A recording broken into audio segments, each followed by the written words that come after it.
ठीक छ, अहिले साउन्ड ठीक छ? ठीक छ सर, ठीक छ, गो अहेड। ओके ल, थ्यांक यू। ल सबै साथीहरूलाई नमस्कार। आज हामी शिक्षक सेवाको तयारी कक्षामा छौँ। यहाँलाई कोर्स अफ कन्टेन्टको बारेमा ज्ञाता नै हुनुहुन्छ, त्यति भन्नु पर्दैन, क्लियर छ। अब बाँकी कुरो म यहाँहरूलाई अलिकति आज के भन्छु भने यो कसरी पढ्नु भएको छ सामान्य ज्ञान भन्दा चाहिँ हामी सामान्य ज्ञान भन्छौँ, तर हामी ओभरअल चाहिँ जान्नुपर्ने चाहिँ असामान्य नै हो, जसको लिमिटेसन छैन भन्छु म। यो हामीले तयारी गरिने शिक्षक सेवा आयोगको यो कोर्स अफ कन्टेन्टमा भित्र छिर्दा जुन हामीलाई चाहिँ यहाँनिर चाहिँ कोर्स अफ कन्टेन्ट दिएको छ, यो नेपालको आर्थिक विकास भनेर, नेपालको अर्थतन्त्रको स्वरूप, विकासका आर्थिक पूर्वाधारहरू जस्तो शिक्षा, उद्योग अथवा कृषि, स्वास्थ्य, व्यापार, यातायात, पर्यटन, सञ्चार, विद्युत, यी भनेका नेपालका इकोनोमिक डेभलपमेन्टका ड्राइभर्सहरू हुन्, जसले नेपालको अर्थतन्त्रमा अत्यन्त महत्त्वपूर्ण क्षेत्र ओगर्छन्। त्यति मात्रै नभएर यसको हामीले अलिकति डिटेल र नेपालको अवस्था के छ र यसले नेपालको जीडीपी, जीएनपी, नेपालको चाहिँ अथवा चाहिँ इम्प्लोइमेन्ट, रोजगारी लगायतका र नेपाल सरकारले अहिलेसम्म गरेका यसको तथ्य तथ्याङ्क अनि त्यसपछि यो सँगसँगै गरेका विकासका क्रियाकलापको बारेमा महत्त्वपूर्ण हुन्छ। ती विषयवस्तुहरू जान्नुपर्ने हुन्छ। त्यसपछि यो सँगसँगै अर्को भनेको योजनाबद्ध विकास, चालु आबादिक योजना र बजेटको कुरा। यसमा अलिकति तपाईहरुलाई म डिटेल लान्छु, किन म पनि यसैसँग सम्बन्धित छु र म पनि अहिले राष्ट्रिय योजना आयोग र प्रधानमन्त्री कार्यालय अन्तर्गत कार्यरत हो। र अर्को कुरा भनेको राष्ट्रिय गौरवका आयोजनाहरू, जति पनि हामीले चाहिँ राष्ट्रिय गौरवका आयोजना भनेर नेपाल सरकारले चाहिँ छन्, ती विषयवस्तुहरू कति छन्, कस्ता छन् र कसरी छन् भन्ने कुराहरू चाहिँ उल्लेख गर्छौं। अनि यो सँगसँगै अर्को हामीले जान्नुपर्ने केही समसामयिक यस विषयका कुराहरू पनि म गर्छु। कन्टिन्यू जान्छौं। यहाँहरुलाई चाहिँ त्यस्तो कन्फ्युजन भएको कुराहरू पछि लास्टमा एकदम चाहिँ टु दी पोइन्ट विषयवस्तुतिर रहेर च्याट बक्समा राखिदिनु होला, म हेर्छु। सबै एकैचोटी बोल्न थाल्नु हो भने त त्यो सम्भव नहोला। करिब करिब अब 650 जना जति हुनुहुन्छ र यहाँहरुलाई लास्टमा मैले यसका केही चाहिँ नमुना क्वेशन एन्सर पनि पछि चाहिँ तपाईहरुलाई चाहिँ ट्रान्सफर गर्नेछु, दिनेछु। र त्यति मात्रै नभएर यो विषयसँग सम्बन्धित हामीले रिलेटेड पढ्नुपर्ने कुराहरू चाहिँ के हो त भन्ने कुरामा यहाँहरुले त्यति वरी हुनु पर्दैन। मैले यहाँ देखाउने कुराहरू भनेको धेरै कुरा हुन्छन्, सक्नुहुन्छ केही कुरा टिप्दा स्क्रिनशट गर्दा हुन्छ र त्यो विषयवस्तुको बारेमा यहाँहरुले चाहिँ पीडीएफ फाइल अथवा पछि यसको चाहिँ डिटेल नोट चाहिँ पाउनुहुन्छ। र अहिलेसम्म पुराना केही चाहिँ लोकसेवाले सोधेका र यो सँगसँगै पछिल्लो पटक अथवा एक दुई पटक आयोगले पनि यससँग रिलेटेड गरेर सोधेका क्वेशनहरू पनि म यो भन्ने दौडानमा चाहिँ शेयर गर्दै जान्छु। र त्यो सँगसँगै यहाँहरुलाई चाहिँ अर्को कुरा चाहिँ के क्लियर होस् भने यी विषयवस्तुहरू भनेका तपाईहरुले अरु पढे भन्दा अलिकति चाहिँ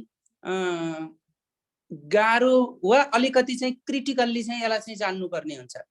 जस्तो तपाईले नेपालको भूगोल पढ्नु होला, नेपालको इतिहास पढ्नु होला, यो भनेको हिजो पढ्नु, आज पढ्नु, भोलि पढ्नु, कुनै एबीसी को किताब पढ्नु, तात्विक भिन्नता छैन, एउटै हो नि त। एकपटक सिकिसकेपछि अथवा आईक्यू नै तपाईले एकचोटी सिकिपछि त्यसको आइडिया जान्नुस्, तपाईलाई ओभर टाइममा हुन्छ।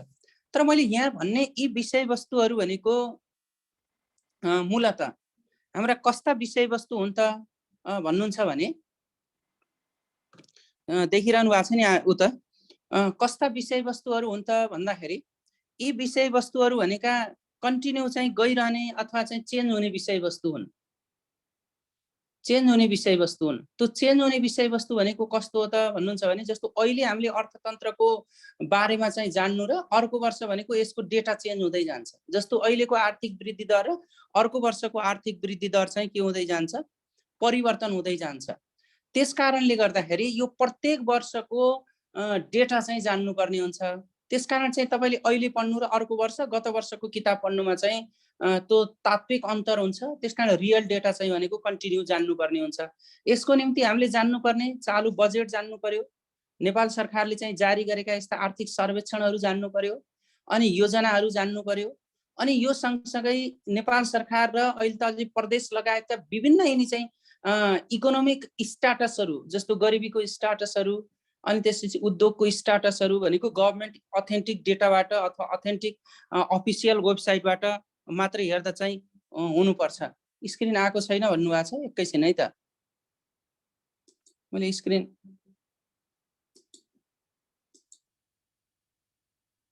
ओके किन यहाँ स्क्रिन आएन त फेरि मैले स्क्रिन देखाइरहेको छु एकैछिन है ओके ल अहिले आयो होला ठीक छ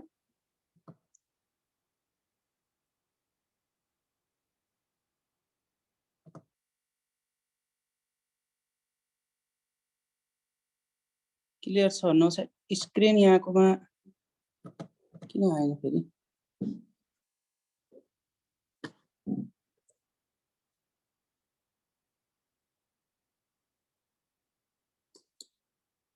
एकैछिन है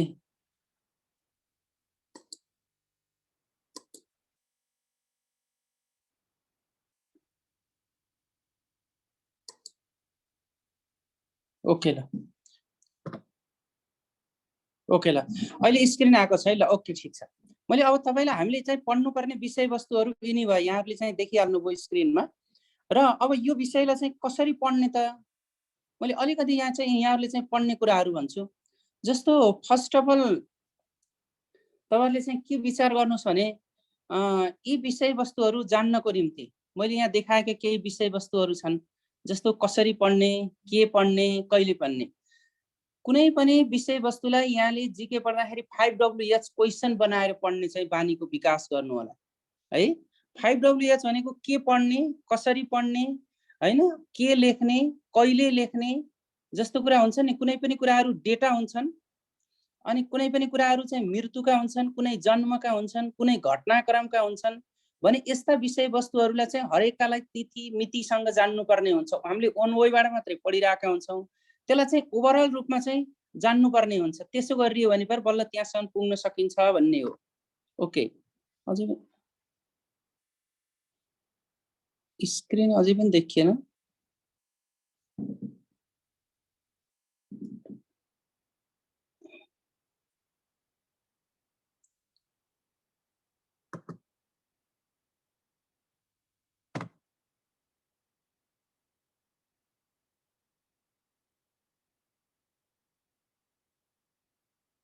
ओके अब त्यसो भए आर्थिक विकास भनेको के हो त टु द पोइन्ट मैले सुरुमा भने आर्थिक विकास भनेको के होला त देख्नु भएको छ यहाँले स्क्रिन आइरहेछ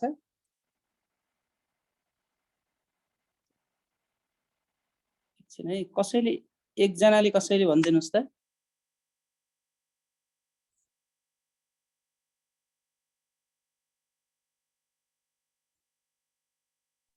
स्क्रिन देखिएको छ सर उहाँहरुकै समस्या हो ए उहाँको समस्या म अहिले चाहिँ आर्थिक विकास भनेर देखाइरहेको छु त्यो क्लियर छ नि हैन क्लियर छ सर क्लियर छ ए ओके ल म अगाडि हाम्रो समस्या हैन अहिले हाम्रो के पढ्ने कसरी पढ्ने भन्ने स्क्रिन छ देखिन्छ ए हैन हैन म अगाडि गइरहेको छु त्यो भनेर यहाँ मेरोमा त्यो डबलमा त्यसो देखिएन र हो यो मैले आर्थिक विकास भनेर यो देखाइरहेको त्यो आयो कि आएन भने म कन्टिन्यू आएन आर्थिक विकासको आएन पढ्नुस् है अलिकति मैले यो यसमा एक सेकेन्ड आर्थिक विकास आयो सर आयो ए ल आयो ओके ल अब हामी बल्ल कोर्स अफ कन्टेन्टमा छिर्यौं अब यहाँबाट तपाईलाई अहिलेसम्म यो क्वेशन कति आउँछ भन्ने त यहाँले हेर्नुभयो होला यो सबै अहिले मैले देखाएका कोर्स अफ कन्टेन्टबाट करिब करिब तपाईलाई 5 वटा सम्मका क्वेशनहरु आएको देखिन्छ अथवा यसको कोर्सको डिजाइनबाट अब आर्थिक विकास र कहिलेकाहीँ आर्थिक वृद्धि भनेर सोधिन सक्छ ख्याल गर्नु होला आर्थिक विकास र आर्थिक वृद्धि भनेको फरक विषय हो र नेपालको योजनाले आर्थिक विकास वा आर्थिक वृद्धि केलाई चाहिँ जोड दिएको छ भन्यो भने हामी के भन्नुपर्छ त भन्दा हामीले आर्थिक विकासलाई हो जोड दिएको तर आर्थिक वृद्धि बिना चाहिँ आर्थिक विकास चाहिँ सम्भव छैन त्यसकारण आर्थिक वृद्धि भनेको देखिने हुन्छ आर्थिक विकास भनेको के हुन्छ भन्दा त्यो भनेको लङ टर्म सम्म र दिगो रूपमा हुन्छ त्यसकारण आर्थिक विकास भन्नाले हामीले कुनै पनि देशको अर्थतन्त्रमा त्यस्ता सामाजिक परिसूचकहरुमा भएको गुणात्मक वृद्धि चाहिँ आर्थिक विकास हो त्यसकारण मैले यहाँ तपाईलाई चाहिँ अलिकति क्लियर होस् भनेर मात्र यसलाई चाहिँ अलिकति डिफाइन गरेको हो त्यसकारण आर्थिक विकास जहिले पनि क्वालिटी र क्वान्टिटी दुईटैको सम्मिश्रण हो तर आर्थिक वृद्धि भनेको देखिने मात्रात्मक रूपमा र साधनको रूपमा मात्रै हेर्ने गरिन्छ ओके अब त्यसो भए हाम्रा अर्थतन्त्रका आधारहरू के हुन् त अर्थतन्त्रका 4 वटा आधारहरू हुन्छन् अर्थतन्त्रका चारवटा आधार यहाँहरूले हेर्न सक्नुहुन्छ। कुनै पनि देशको अर्थतन्त्रका चारवटा आधार हुन्छन् भने नेपाल सरकारले अथवा नेपालको चाहिँ यो आर्थिक नीतिले चारवटा आधारहरूलाई चाहिँ उल्लेख गरेको छ। ती चारवटा आधार भनेका एउटा भनेको वास्तविक आधार हो, दोस्रो भनेको बैंक, बिमा र पुँजी बजार हो, तेस्रो भनेको सार्वजनिक वित्त हो र चौथो भनेको बाह्य क्षेत्र हो। यसरी अर्थतन्त्रका चारवटा आधारहरू हुन्छन्। अब यहाँहरूलाई लाग्न सक्ला यो चारवटा आधारहरूलाई फेरि कसरी वर्गीकरण गरिएको छ त? नेपालको हामीले अर्थतन्त्रको स्वरूप भन्छौँ नि, यी अर्थतन्त्रको स्वरूप यही चारवटा आधारमा चाहिँ निर्धारण भएको हुन्छ। जस्तो हामी चाहिँ रियल सेक्टर वास्तविक क्षेत्रभित्र फेरि तीनवटा आधारहरू हुन्छन्। त्यो प्राथमिक क्षेत्र हो, द्वितीय क्षेत्र हो र तृतीय क्षेत्र हो। अब फेरि यो प्राथमिकता क्षेत्रभित्र फेरि कृषि, वन, मत्स्यपालन, खानी र उत्खनन जस्ता विषयवस्तुहरू यी भनेको फर्स्ट प्रायोरिटी सेक्टर हुन्। त्यसपछि सेकेन्ड सेक्टर भनेको फेरि उत्पादनमूलक उद्योग, निर्माण, विद्युत, ग्यास र पानी। तृतीय क्षेत्र भनेको सेवा क्षेत्र हो। त्यो सेवा क्षेत्रभित्र फेरि कुन कुन पर्छन् भन्दा जस्तो हाम्रो रेमिट्यान्सहरू यो सेवा क्षेत्र हो, श्रम हैन, होटल, व्यापार, व्यवसाय, रेस्टुरेन्ट यस्ता क्रियाकलापहरू फेरि तृतीय क्षेत्रभित्र पर्छन्। अब तपाईलाई सोध्न सक्छ नेपालको अर्थतन्त्रमा सबैभन्दा बढी देहायका मध्ये कुन क्षेत्रले बढी योगदान गरेको छ? एक्ज्याक्टली कृषि क्षेत्र जसले 25.8% चाहिँ यसले चाहिँ योगदान गर्छ। त्यसपछि द्वितीय क्षेत्र जुन हामीले उत्पादनमूलक क्षेत्रको कुरा गर्छौं यसले 13.1% र तृतीय क्षेत्र भनेको सेवा क्षेत्र हो। यो सेवा क्षेत्र भनेको एकदम ब्रोड छ, जसलाई व्यापार, रेमिट्यान्स, रोजगारी लगायतका विषयवस्तु यसले भनेको 61.1% योगदान गर्छ अर्थतन्त्रमा। त्यसपछि अर्को भनेको हाम्रो बैंक तथा बिमा पुँजी बजार। अब हाम्रो फेरि बैंक भनेपछि कतिवटा बैंक छन्, बिमा के छ, पुँजी बजार के छ हैन, और यस्ता कुराहरू आउँछन्। त्यसपछि अर्को सार्वजनिक वित्त भन्ने बित्तिकै के हो त? त्यो सार्वजनिक वित्त सरकारको आम्दानी र खर्चलाई चाहिँ सार्वजनिक वित्त भनिन्छ। जस्तो आम्दानी भन्ने बित्तिकै सरकारको चाहिँ सार्वजनिक खर्च पनि हो, सार्वजनिक ऋण पनि हो हैन, राजस्व यी सबै पर्छन्। यो भित्र फेरि के पर्छन् यसभित्र जाने भने जस्तो कर राजस्व पर्छ, गैर कर राजस्व पर्छ। कर राजस्व भित्र के पर्छन्, गैर कर राजस्व भित्र के पर्छन्। जस्तो हामीले कर राजस्वहरू देहाय मध्ये के हुन् त भन्यो भने हामीले के भन्छौँ? कर राजस्व भित्र फेरि प्रत्यक्ष कर र अप्रत्यक्ष करहरू पर्छन्। प्रत्यक्ष कर भनेको जस्तो हामीले तिर्ने जग्गा जमिनको कुरा हैन, यातायातको, अनि त्यसपछि यो के भन्छ आम्दानीको कुरा हैन, हो। यी भनेका चाहिँ प्रत्यक्ष कर हुन्। अप्रत्यक्ष कर भनेको भ्याट हो, भन्सार हो, अन्तशुल्क हो, यी अप्रत्यक्ष कर हुन्। अर्को गैर कर भन्ने हुन्छ जो चाहिँ सेवा लिए बापत दिनुपर्ने करहरू। जस्तो तपाईले यो उसको चाहिँ फर्म भर्नुभयो होला हैन, अथवा लोकसेवाको आयोगको फर्म, शुल्क, दस्तुर, दण्ड, जरिमाना यिनी चाहिँ फेरि के हुन् त भन्दाखेरि गैर करहरू हुन्। यसरी वर्गीकरण गरिएको छ। अर्को बाह्य क्षेत्र भन्ने हुन्छ।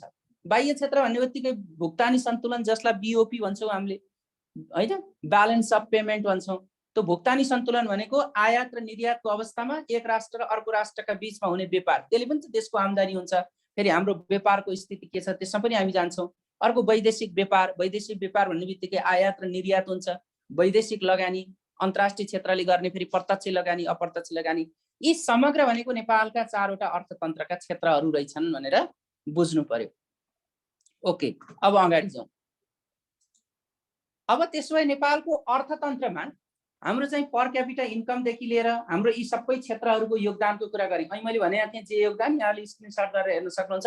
यही हो अहिलेको हाम्रो चाहिँ योगदानको कुरा। यहाँले चाहिँ देख्नु भएको छ, स्क्रिनमा छ, देखिएको छ, हेर्नुहोस् त।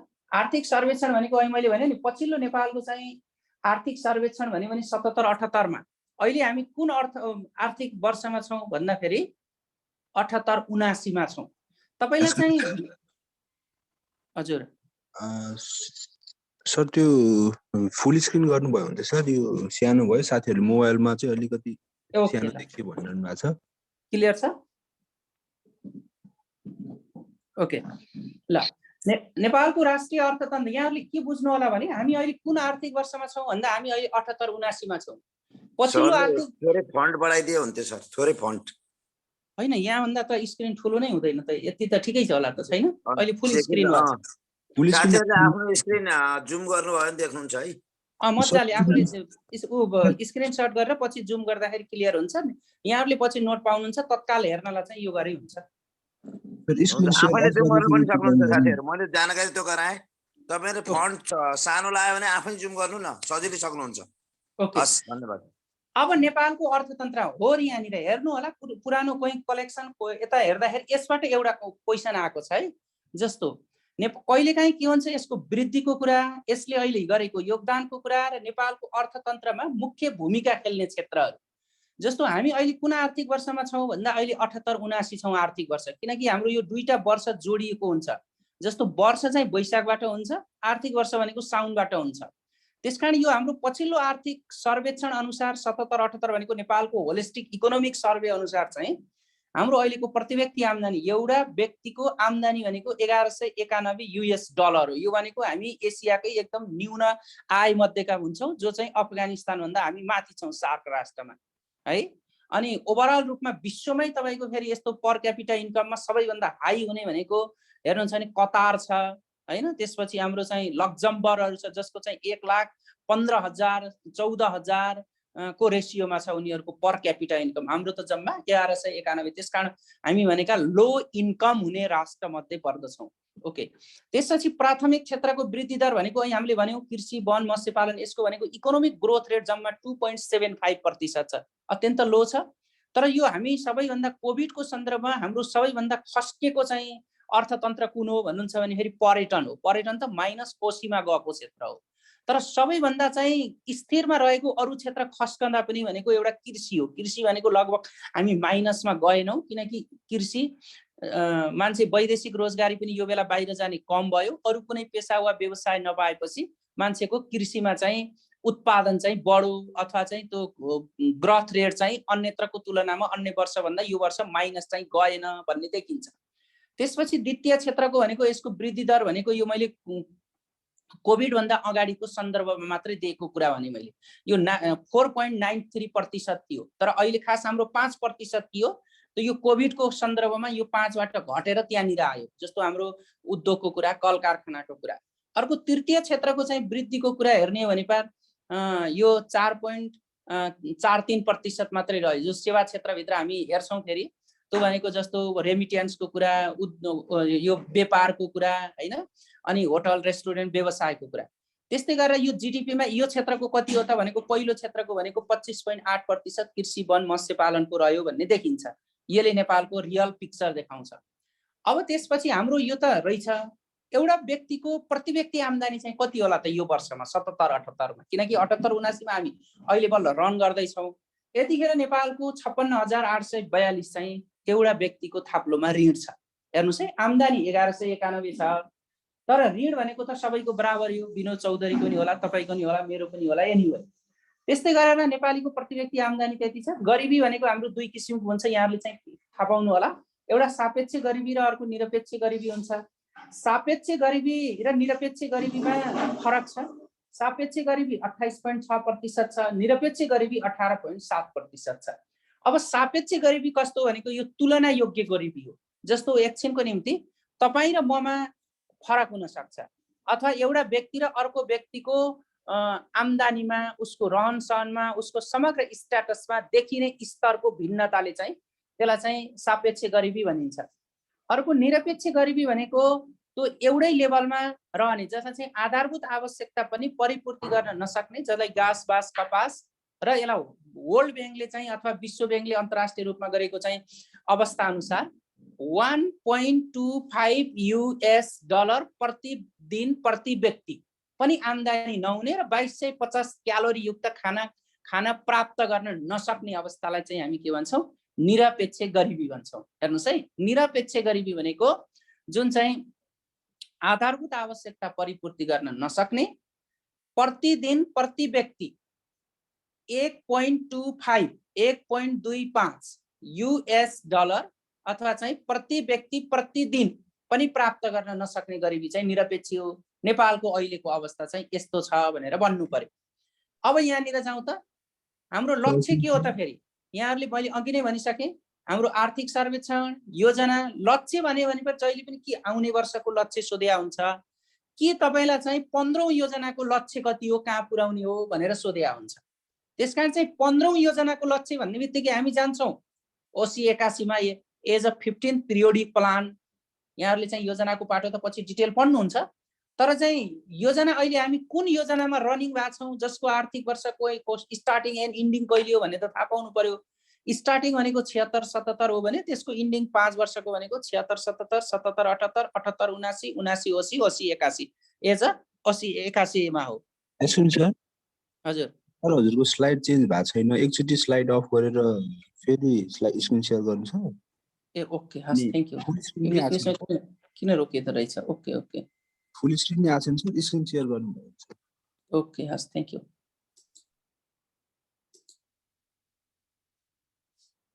ओके ल ठीक छ, अहिले ठिक छ सर, ठिक छ ल ओके हो, मलाई करेक्सन गरिदिनु होला है। ल ठीक छ ओके हो। यो 15औं योजनाको लक्ष्य भनेको नि यो हेर्नु होला।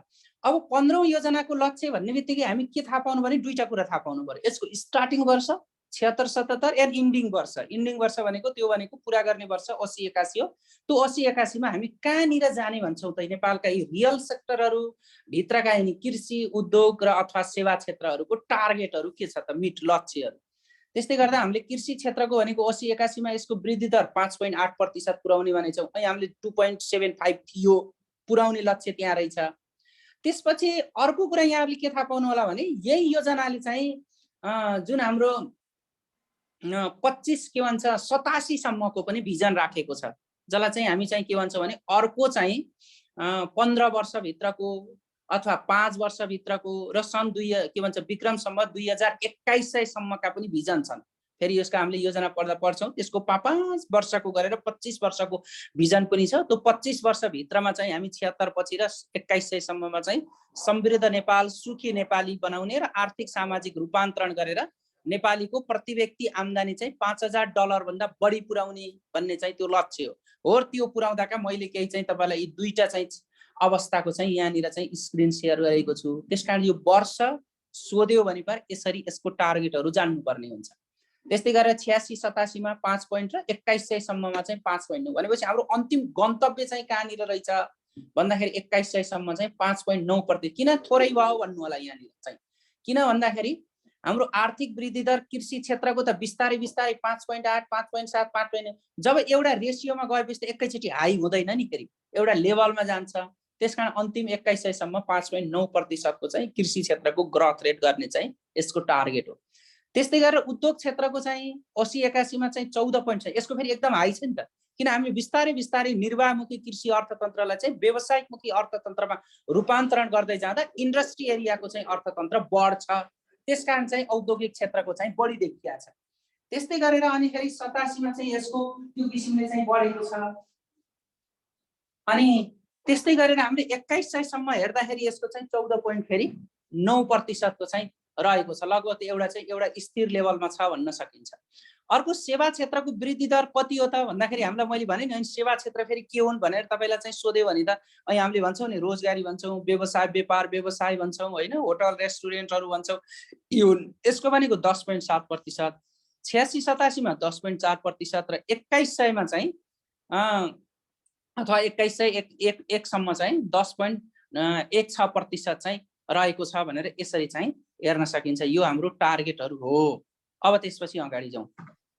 सर हजुरले च्याट नि हेर्नुस् है। च्याट ओके छिटो भयो भन्नु भएको छ है अलिकति। ओके अब यस्तो, अब यो सबै यहाँहरूले चाहिँ हेर्दै गर्नु छिटो। फेरि अलिकति कोर्स पनि अलिकति बढी भएको हुनाले म अलिकति बढी गएको, तर ठिक छ मैले यसलाई अलिकति स्लो गराउँला। ओके अब અહીં भनेका कुराहरूलाई नै म इलाबोरेट गरिरहेको छु। અહીં भनेका कुराहरूलाई अब तपाईँ भित्र बसेर हेर्ने भने नेपालमा उत्पादनमूलकको योगदान भनेपछि हाम्रो उत्पादनमूलक उद्योगको मात्रै प्रोडक्टिभिटी इन्डस्ट्रीको मात्रै हेर्ने भने 5.3% को छ। अनि कृषिको त माथि आइहाल्यो। त्यस्तै गरेर निर्माण क्षेत्रको, निर्माण भनेको हाम्रा फेरि यस्ता उद्योगहरू हुन्छन् घरेलु उद्योगहरू अरू लगायतका, तिनीहरूको भनेको 5.7% छ। त्यस्तै गरेर विद्युत ग्यास खानेपानीको योगदान भनेको 1.2% रहेको छ। त्यस्तै गरेर 77 78 मा अहिले हामी चाहिँ जुन 77 78 मा कृषिको माथि आइहाल्यो तपाईलाई वर्ष हेर्दियो भने। त्यसरी उद्योग क्षेत्रको અહીં 13.1% भनेर समग्र सेवा क्षेत्रको 61.1% चाहिँ भयो। सापेक्षिक गरिबी के हो भन्नु भएको छ? सापेक्षिक गरिबी भनेको यो भनेको तुलना योग्य गरिबी हो। जस्तै उदाहरणको निम्ति है। एकछिनको निम्ति तुलना योग्य गरिबी है। त्यो तुलना योग्य गरिबी भनेको मानौ रामबहादुर र श्यामबहादुर हुनुहुन्छ। रामबहादुर अहिले चाहिँ अब मोटरसाइकलमा चढेर हिँड्नुहुन्छ, श्यामबहादुर भनेको साइकल चढेर हिँड्नुहुन्छ। त्यो साइकल चढेर हिँड्ने श्यामबहादुरले रामबहादुर बराबर हुन पाइन भनेर उमा तुलना गर्ने गरिबी चाहिँ सापेक्ष गरिबी हो। हुन सक्छ फेरि त्यो रामबहादुर फेरि अर्कोको गाडी देखेर गाडीको रूपमा चाहिँ गाडी चलाएर हिँड्न सकिन भनेर उनीहरूको बीचमा हेरिने गरिबी चाहिँ फेरि त्यो के हो, त्यसलाई सापेक्षिक गरिबी भन्छ। भनेको तुलना योग्य गरिबी हो। यस्तो गरिबी भनेको कहिल्यै पनि जिरो हुँदैन। यो भनेको के हुँदै जान्छ त भन्दाखेरि स्तर अनुसार, समाज अनुसार, व्यक्ति अनुसार, क्षेत्र अनुसार भनेको एकदमै चाहिँ परिवर्तित हुँदै जान्छ र एकदम ग्याप हुँदै जान्छ। त्यसकारण चाहिँ यो गरिबी भनेको हाई छ। यो भनेको विकसित मुलुकमा अझ बढी देखिन्छ, कमजोर मुलुकमा पनि देखिन्छ, नदेखिने होइन। जस्तो विनोद चौधरी र उदाहरणको निम्ति अर्को कुनै गोल्छाको बीचमा पनि त फेरि एक किसिमले चाहिँ तुलना योग्यमा गरिबी तलमाथि होला है। हो, त्यसलाई चाहिँ हामी के भन्छौँ, सापेक्षिक गरिबी भन्छौँ।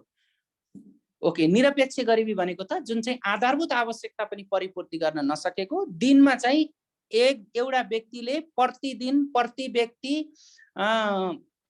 उसको 1.25 US डलर पनि प्राप्त गर्न नसक्ने त्यस्तो अवस्था चाहिँ हो। भनेको 1.25 भनेको नेपालको अवस्थामा कति हुन्छ, 1.25 इन्टु अहिलेको चाहिँ डलरको कन्भर्ट गर्नुहोस् त कति होला, 150-200 पनि हुँदैन होला होइन, 150-200 होला। त्यति पनि प्राप्त नगर्नेलाई चाहिँ भनिन्छ। अब त्यसपछि शिक्षा क्षेत्रको योगदान कति छ त, ओभरअल नेपालको चाहिँ अहिलेको जीडीपीमा कति योगदान गर्छ नेपालको चाहिँ अथवा एजुकेसन लेभलमा, जम्मा 8% चाहिँ यसले योगदान गर्दो रहेछ ओभरअलमा भनेर यसरी चाहिँ हेर्न सकिन्छ। ओके, अगाडि आधारभूत भन्नुभएको छ। यो आधारभूत भनेको यही हो, निरपेक्ष गरिबी र सापेक्ष गरिबीको यो रेसियोको कुरा गरेँ मैले। ओके, अब त्यसपछि अगाडि जाउँ। ल, अब यहाँनिर मैले फेरि धेरैको कुरा यी अब आधारभूत खानेपानी सुविधा पुगेको जनसङ्ख्या अहिले कति छ त, किनकि नेपालको ओभरअल रूपमा अर्थतन्त्रका यी क्षेत्रहरूमध्ये जस्तो 91.5% छ। अहिले विद्युतको पहुँच पुगेको जनसङ्ख्या 93% छ। यो पनि एकदम चाहिँ नेपालको इकोनोमिक सेक्टरमा अहिलेको पछिल्लो चाहिँ डेटा हो। त्यस्तै गरेर टेलिफोनको जनघनत्व 130.3% मा छ। इन्टरनेट ग्राहकको घनत्व 82.8% छ भने अहिलेको नेपालको सन्दर्भमा शिक्षाको स्तर चाहिँ कहाँनिर छ त, यसको भर्नाको कुरा होला, आधारभूतको, माध्यमिकको, प्राथमिकताको।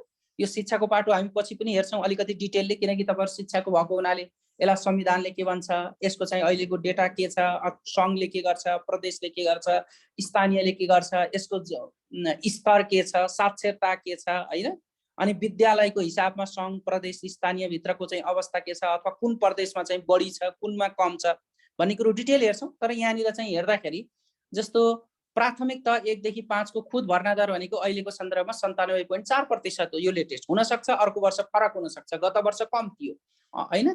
त्यस्तै गरेर आधारभूत तह भनेको 1 देखि 8 सम्मकोलाई बुझिन्छ, जसको चाहिँ भर्ना दर भनेको 94.7% छ है। अर्को माध्यमिक तह भनेको 9 देखि 12 तहसम्मको खुद भर्ना दर भनेको 51.2% छ। भनेपछि हाम्रो ड्रप आउट हुने चाहिँ कति बढी रहेछ हेर्नुस् त, ड्रप आउटको हाम्रो सम्भावना चाहिँ अत्यधिक बढी छ।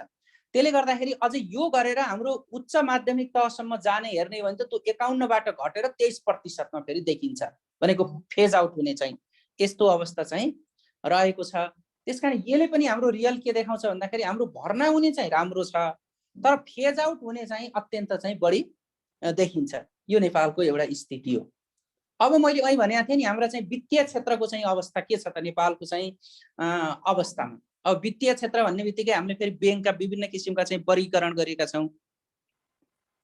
जस्तो वाणिज्य बैंक 27 वटा छन्, विकास बैंक 19 वटा छन्, वित्तीय कम्पनी 20 वटा छन्, लघु वित्त संस्थाहरू 76 वटा छन् भने पूर्वाधार विकास बैंक एउटा छ भनेर भन्नु पर्यो।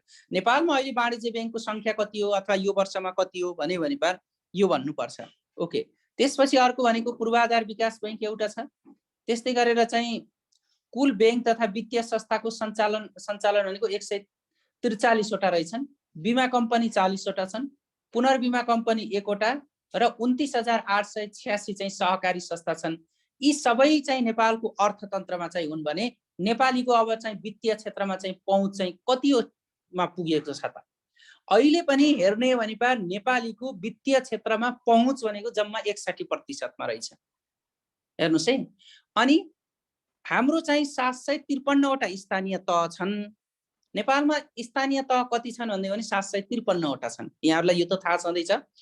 त्यो 753 वटा स्थानीय तह मध्ये यो आर्थिक वर्षसम्म कतिवटा स्थानीय तहमा चाहिँ सरकारी बैंक वा वाणिज्य बैंक पुगेका छन् भन्दा हाम्रो 750 वटामा मात्रै पुगेका छन्। 750 वटामा भनेपछि कति प्रतिशत भन्दा करिब 99.1% चाहिँ वित्तीय क्षेत्रको पहुँच स्थानीय तहमा चाहिँ छ भनेर चाहिँ भन्न सुनिन्छ।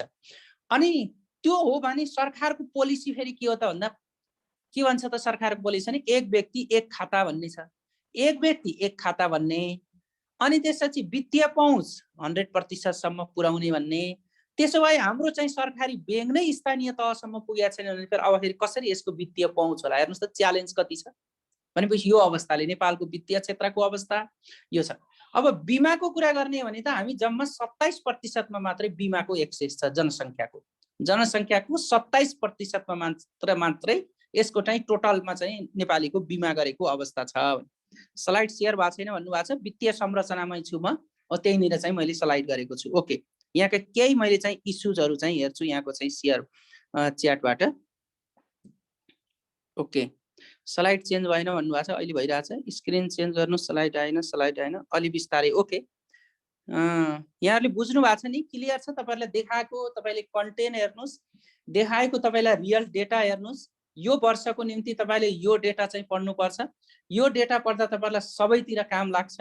र मैले यो अहिले तपाईँलाई देखाएको भनेको नेपालको अर्थतन्त्रमा वित्तीय क्षेत्रको कुरा, नेपालको अथवा चाहिँ ऋणको कुरा, आम्दानीको कुरा, यी क्षेत्र भनेका अहिलेका पछिल्ला चाहिँ रियल डेटा हुन्। ओके, अब अगाडि जाउँ। हो, अब यहाँनिर हेर्नुहोस् त, यो तपाईँले अलिकति क्लियर गरेर हेर्नुहोस् त। અહીં भएको कुरालाई सबैतिर चाहिँ प्रदेश वाइज हेर्दाखेरि यसरी हेर्न सकिन्छ।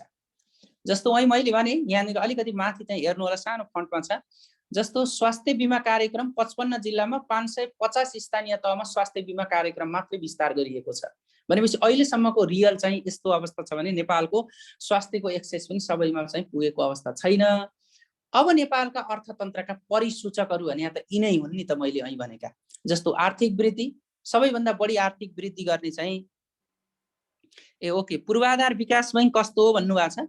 यो चाहिँ नेपालमा खोलिएको सबैभन्दा पछिल्लोको पूर्वाधार विकास बैंक हो, जसले चाहिँ नेपालका ठुला ठुला पूर्वाधारका कम्पनीहरू बनाउने, जस्तो चाहिँ सुरुङ मार्ग होला, ठुला ठुला चाहिँ अथवा चाहिँ हाम्रा चाहिँ सडक होला, ठुला ठुला यिनी हाम्रा चाहिँ के भन्छ हाइवेका कुराहरू बनाउने होला। और यस्तामा चाहिँ लगानी गर्नको निम्ति लगानी जुटाइदिने बैंकको रूपमा चाहिँ पूर्वाधार विकास बैंक हो भनेर। हाम्रोमा लगानी कम हो, बाहिरकाले लगानी आएनन् र लगानी गर्नको निम्ति ठुला लगानीकर्ताहरू पनि भएनन्, एकमुष्ट रूपमा बैंकहरूले लगानी दिन सकेनन् भनेर नेपाल सरकारले बनाएको पूर्वाधार लगानी कम्पनी हो। एज यो भनेको गभर्नमेन्ट कम्पनी हो अथवा गभर्नमेन्ट बैंकको रूपमा चाहिँ इस्टाब्लिस भएको, जसले चाहिँ पूर्वाधारका क्षेत्रहरूमा ठुला ठुला आयोजनाहरूको विकास, जस्तो हाइड्रोको सन्दर्भमा होला अथवा चाहिँ सडकको होला अथवा सुरुङ मार्गको सन्दर्भमा होला, लगानी जुटाइदिनको निम्ति गरिने बैंकलाई चाहिँ पूर्वाधार कम्पनी बैंक भनेर चाहिँ हामीले खोलेका हौं।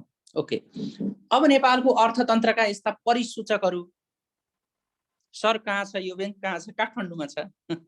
ओके, अनि अब नेपालको अर्थतन्त्रमा चाहिँ यस्ता 7 वटा प्रदेश हामीले अब चाहिँ के जान्नु पर्यो भने नेपालको अर्थतन्त्रलाई सिंगल वेबाट मात्रै हेरेर हुँदैन, किनकि यहाँ चाहिँ हामी 7 वटा प्रदेश छौं।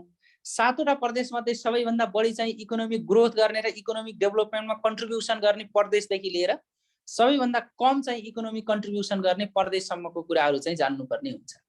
त्यसकारण यहाँ हेर्दाखेरि हेर्नुस् त, हाम्रा परिसूचकहरूमा जीडीपीमा योगदान गर्ने कुन छ, जलविद्युतमा चाहिँ कुन छ हैन, त्यस्तै गरेर कुल उत्पादनमा चाहिँ कुन प्रदेशगतले चाहिँ कति बढी योगदान गर्छ, त्यस्तै गरी विद्यालयको संख्या चाहिँ कुनमा छ, जहाँनिर बढी विद्यालय हुन्छ त्यहाँ स्वतः रूपमा बढी चाहिँ के हुन सक्छ त भन्दाखेरि नागरिकको एक्सेस हुन सक्छ, पहुँच हुन सक्छ।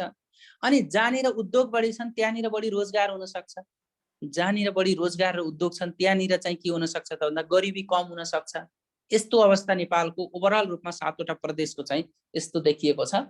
जस्तो नेपालको आर्थिक वृद्धि दर भनेको सबैभन्दा बढी चाहिँ कुन प्रदेशमा देखिन्छ भन्दाखेरि सुदूरपश्चिम प्रदेशमा देखिन्छ, किनकि एउटै रेशियोमा हुँदैन।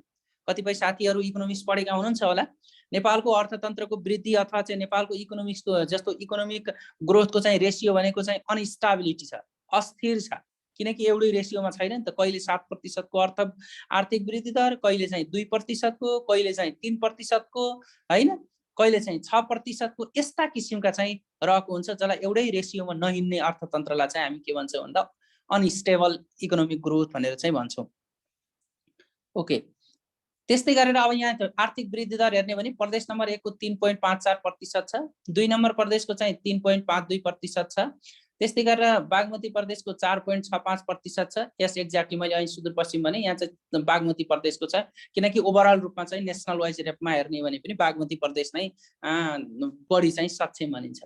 त्यस्तै गरेर गण्डकी प्रदेशको भनेको 3.56% छ, लुम्बिनी प्रदेशको भनेको 3.81% र कर्णाली प्रदेशको 3.6% र सुदूरपश्चिमको 4.1%। अब यहाँ तपाईलाई चाहिँ कर्मैसँग ठुलोदेखि सानोसम्म क्रस गर्नुहोस् मिलाउनुहोस् पनि भन्न सक्ला, वा ठुलोदेखि सानोसम्म मिलाउनुहोस् भन्न पनि सक्ला, अथवा चाहिँ तपाईलाई कुन प्रदेशको कति हो भन्न पनि सक्ला।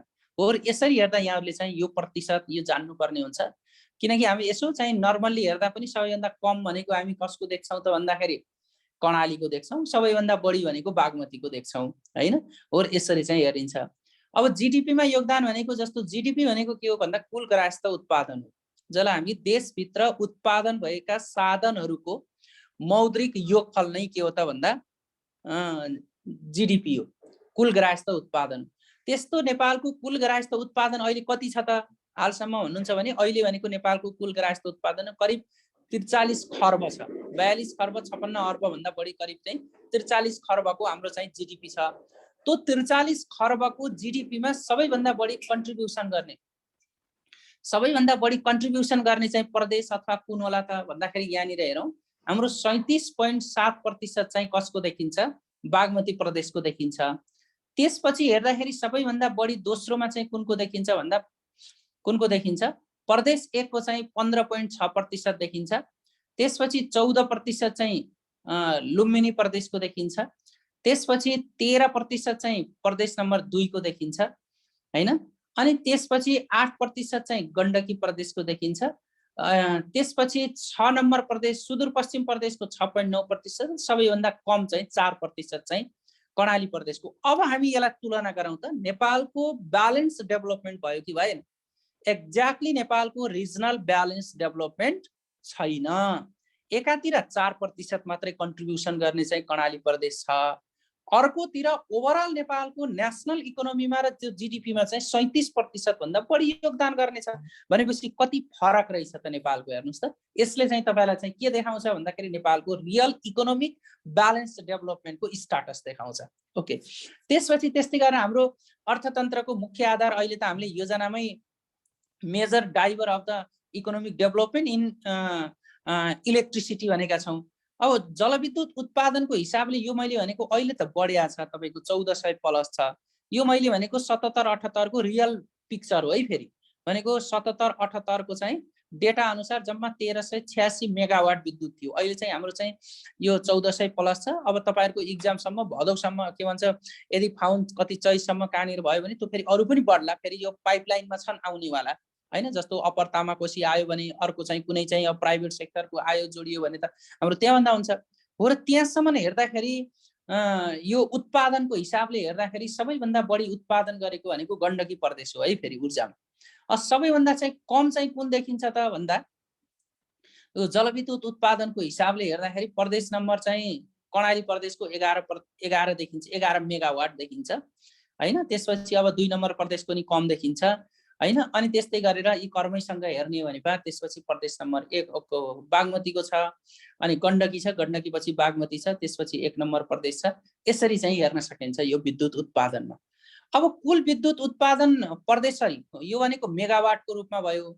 अब यसलाई चाहिँ प्रतिशतको हिसाबमा हेर्दाखेरि फेरि कसरी देखिन्छ त भन्दाखेरि प्रतिशतमा पनि त्यही नै हो। त्यसैलाई चाहिँ प्रतिशतमा कन्भर्ट गर्दाखेरि जस्तो प्रदेश नम्बर 1 को 20% छ, प्रदेश 2 को जम्मा 1% छ, अनि त्यसपछि बागमती प्रदेशको 34% छ, गण्डकी प्रदेशको 38% छ, सबैभन्दा बढी यसले गर्छ।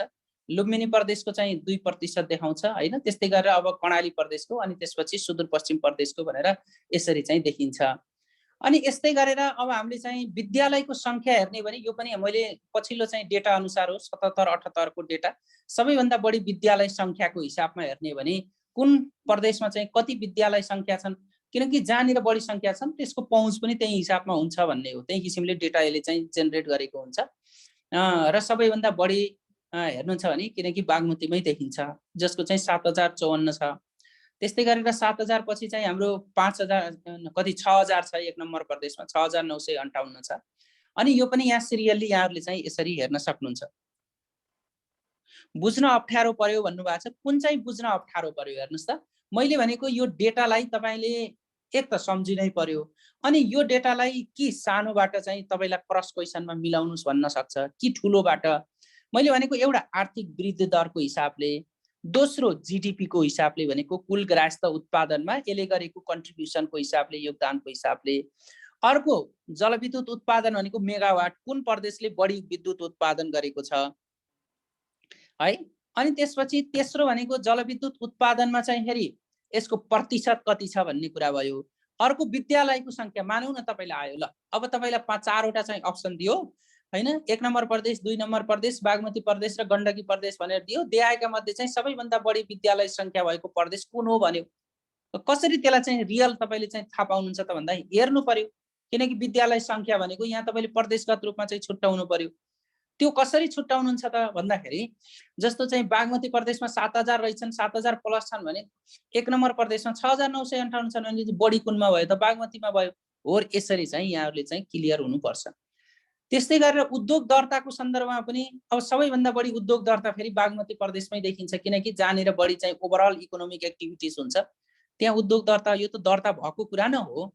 त्यस्तै गरेर हामी चाहिँ बागमती प्रदेशमा देखिन्छ उद्योग दर्ताको सन्दर्भ हेर्ने हो भने सबैभन्दा कम भनेको कर्णालीमा देखिन्छ। अब स्थानीय तह भनेपछि तपाईले नेपालको भूगोल पढ्नुभयो होला, धेरै साथीले बोर्ड पर्यो भन्नुभएको छ। यो बोर्ड पर्यो गर्दाखेरि झन् यति पनि हामी अगाडि बढ्न सक्दैनौँ, धेरै कम हुन्छ, विषयवस्तु धेरै भएको हुनाले कमसेकम स्क्रिनशटमा तपाईले यो सबै स्क्रिनशट गरेर हेर्न त सक्नुभयो नि, सक्नु भएन। यति धेरै साथीहरू हुनुहुन्छ जसले यसरी टेबुललाई स्क्रिनशट गरेर हाताहात हेर्न त बोर्डबाट कसरी सम्भव हुन्छ र। झन् बोर्डमा त थ्योरी पढाउँदा तपाईहरुलाई सजिलो होला।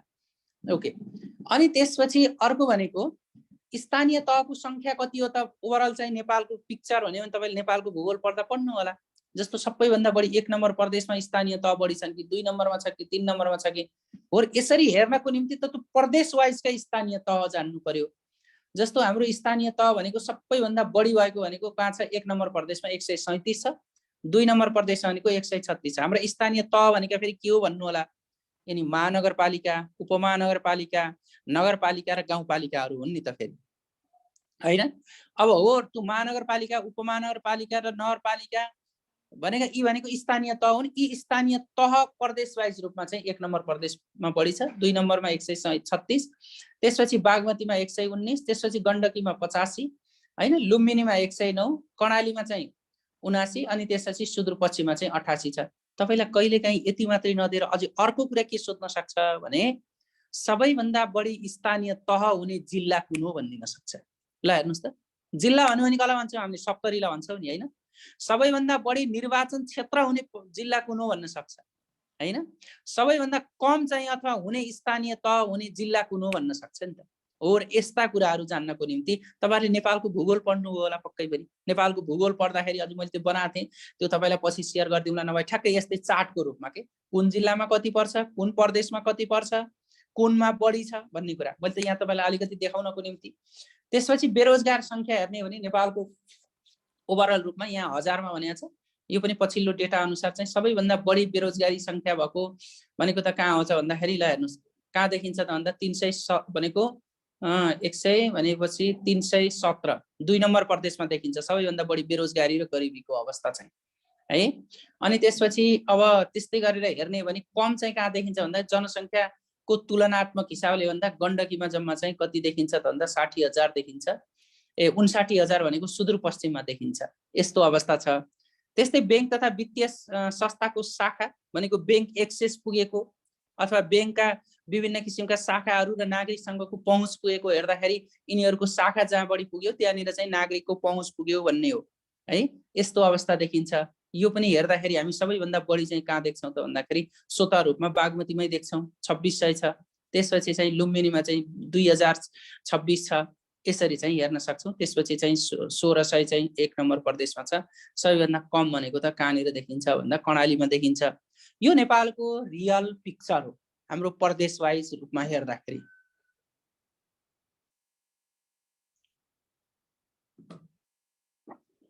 अब हामी अगाडि जाउँ। अब तपाईलाई चाहिँ 15औं योजनाले चाहिँ लिएका भनेका हामीले भन्यौ नि, त्यसको चाहिँ कहाँनिर चाहिँ पुर्याउने चाहिँ लक्ष्य लिएको छ भन्दाखेरि त्यसलाई चाहिँ हेर्दाखेरि यो मैले पनि अलिकति तपाईहरुलाई शेयर गरेको छु। जस्तो गरिबीको जनसंख्या 18.7 छ भनिसके। मानव विकास सूचकांक कहिलेकाहीँ ओभरअल रूपमा मानव विकास सूचकांक हेर्दा 5.74 छ, 0.574। बहुआयामी गरिबी भनेको यो भनिसकेको छु। बेरोजगारी दर ओभरअल नेपालको बेरोजगारी दर भनेको 11.4 रहेको छ हैन। राष्ट्रिय रोजगार नीति छ, यी सबैलाई चाहिँ लिड गर्ने 2071। त्यसपछि वैदेशिक रोजगार नीति छ, वैदेशिक रोजगार नीति 2068 छ हैन, कार्यान्वयनमा आएको छ। अनि त्यसपछि 2075 फागुनसम्म 2195 रोजगारदाता सामाजिक सुरक्षा कोषमा चाहिँ भएको छन्। यो भनेको पछिल्लो 75 को अनि 77 को यहाँनिर तपाईको आइन्छ। यो चाहिँ म चाहिँ 77 को पछि तपाईलाई यहाँ नोट गरिदिन्छु है त।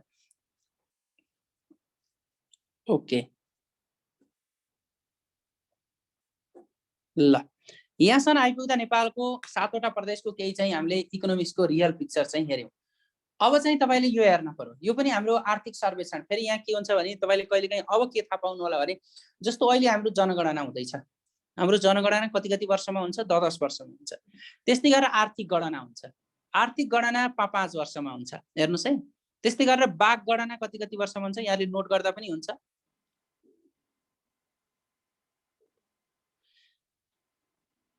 है। त्यस्तै गरेर हाम्रो चाहिँ अब जनगणना 10 वर्षमा हुन्छ। हेर्नुस् है। आर्थिक गणना 5 वर्षमा हुन्छ। औद्योगिक गणना 5 वर्षमा हुन्छ। कृषि गणना फेरि 10 वर्षमा हुन्छ। बाघ गणना 4 वर्षमा हुन्छ। यी गणनाहरू मध्ये अहिले हाम्रो के गणना भइरहेछ त? अहिले हाम्रो भनेको अस्ति भर्खर बाघ गणना सुरु भइरहेछ। हेर्नुस् है, यसको डेटा आउन सक्छ। तपाईले दिगो विकास वातावरण पढ्दाखेरि यसको डेटा जान्नु पर्छ। अहिले जनगणना भइरहेछ, हुन सक्छ तपाईहरुको एक्जामसम्म यसको प्रारम्भिक डाटा आउन सक्छ, त्यसबाट जान्नु पर्यो। हो, यो आर्थिक गणना भनेको नेपालको पछिल्लो सन्दर्भमा 2075 मा भएको यो आर्थिक गणना, त्यसको यो डेटा हो यो। अनि त्यसपछि अर्को भनेको हाम्रोमा के हुन्छ? औद्योगिक गणना हुन्छ। औद्योगिक गणना पनि 5 वर्षमा हुन्छ। त्यो औद्योगिक गणना 5 वर्ष भनेको पछिल्लो औद्योगिक गणना 2075 मा भएको, पहिलो गणना 2022 मा भएको। त्यस्तै गरेर हाम्रो कृषि गणना हुन्छ। कृषि गणना 10 वर्षमा भने त्यो 10 वर्षमा हुने कृषि गणना पहिलोचोटि फेरि 2018 बाट भएको। अब पछिल्लो भनेको 68 मा भयो र अहिले पछिल्लो भनेको 78 मा भयो। भनेपछि त्यो 78 को कृषि गणनाको केही डेटाहरू आउन सक्छ। हो, त्यसकारण यस्ता चाहिँ गणनाहरू र यिनीहरूले दिने चाहिँ रियल डेटाहरू चाहिँ थाहा पाउनु पर्ने हुन्छ। त्यही अनुसार चाहिँ नेपालको आर्थिक सर्वेक्षण अनुसार नेपालको चाहिँ यो रोजगारी सम्बन्धी चाहिँ गणना चाहिँ कस्तो छ त? आर्थिक सर्वेक्षण अनुसार र नेपालको चाहिँ पछिल्लो आर्थिक गणना अनुसार भनेको हाम्रो रोजगारीको चाहिँ अवस्था अथवा श्रम सर्वेक्षण अनुसार चाहिँ यस्तो छ भनेर यहाँ हेर्नुपर्छ। किनकि हाम्रो सबैभन्दा बढी रोजगारी चाहिँ महिला र पुरुषको तुलनामा चाहिँ कसले पाछन् भन्ने भने पुरुषले नै हो। तर कति प्रतिशत छ त भन्दा समग्रमा हाम्रो भनेको रोजगारी 34.3% रहेछ। तर महिला र पुरुषको तुलना गर्ने भने 22.9 महिला रहेछन् अनि पुरुष भनेको 48.3% रहेछ। अर्को श्रम शक्ति सहभागिता दर भनेको 15 वर्षभन्दा माथिका हो नि त श्रममा भनेको संलग्न हुने, त्यस्तो चाहिँ 38.5% छ तुलना। त्यसमध्ये चाहिँ फेरि महिला र पुरुष चाहिँ के छ त? कुनको गणनाको तालिका आएन भन्नुभएको छ? यही हो त। यो त मैले अहिले तपाईले देखाएको, यो अहिले भनेको कुरा त होइन। अहिले भनेको कुरा त तपाईलाई चाहिँ सम्झनको लागि भन्या हो हैन। कृषि यो जनगणनाको त कृषिको त आउँदै छ नि बल्ल 78 मा। अब लेटेस्ट हेर्नलाई त अहिले 78 को जनगणनाको हामी अहिले रियल डेटा आकै छैन नि। त्यस्तै गरेर हाम्रो यो श्रम सहभागिता दर कति छ भने 38.5% छ। अर्को बेरोजगारी संख्या हजारमा कति छ भने यो हो हैन। अब 8,000 9,08,000 हो। त्यस्तै गरेर श्रमको अल्प उपयोग दर अथवा प्रतिशत भनेको उपयोग गर्ने कति छ? 39.2%। महिला र पुरुषको तुलना हेर्ने अनौपचारिक क्षेत्रमा रहेको रोजगारी दर भनेको 36.5। भने बाँकी अनौपचारिक क्षेत्रमा रहेको रोजगारी दर 36.5 छ। त्यो मध्ये चाहिँ काम गर्ने पुरुष र महिलाको तुलना गर्ने भने 32.3% र 39% छ। अर्को मुख्य पेशामा औसत कार्य समय भनेको प्रति घण्टा जस्तो महिलाले बढी बिताउँछन् कि पुरुषले बढी बिताउँछन् भन्दाखेरि पुरुषले नै बढी बिताउने देखिन्छ र अनौपचारिक क्षेत्रको रोजगारी प्रतिशत भनेको हाम्रो कति छ भन्दा 41% छ, त्यसमा चाहिँ पुरुषकै छ। यो चाहिँ के हो त भन्दाखेरि हाम्रो अहिलेको अवस्था हो। ओके, अब नेपालले तपाईलाई यहाँ दिगो विकाससँग जोडेर मैले चाहिँ केही चाहिँ डेटाहरू राखेको छु, किनकि दिगो विकासको तपाईले क्लास पढ्नु होला। दिगो विकास पनि नेपालको आर्थिक विकाससँग अत्यन्त महत्त्वपूर्ण छ। तपाईलाई दिगो विकास भनेपछि हामी सन् 2030 सम्मको त्यसको डेटा हो। सन् 2030 मा नेपालले प्राप्त गर्ने हो।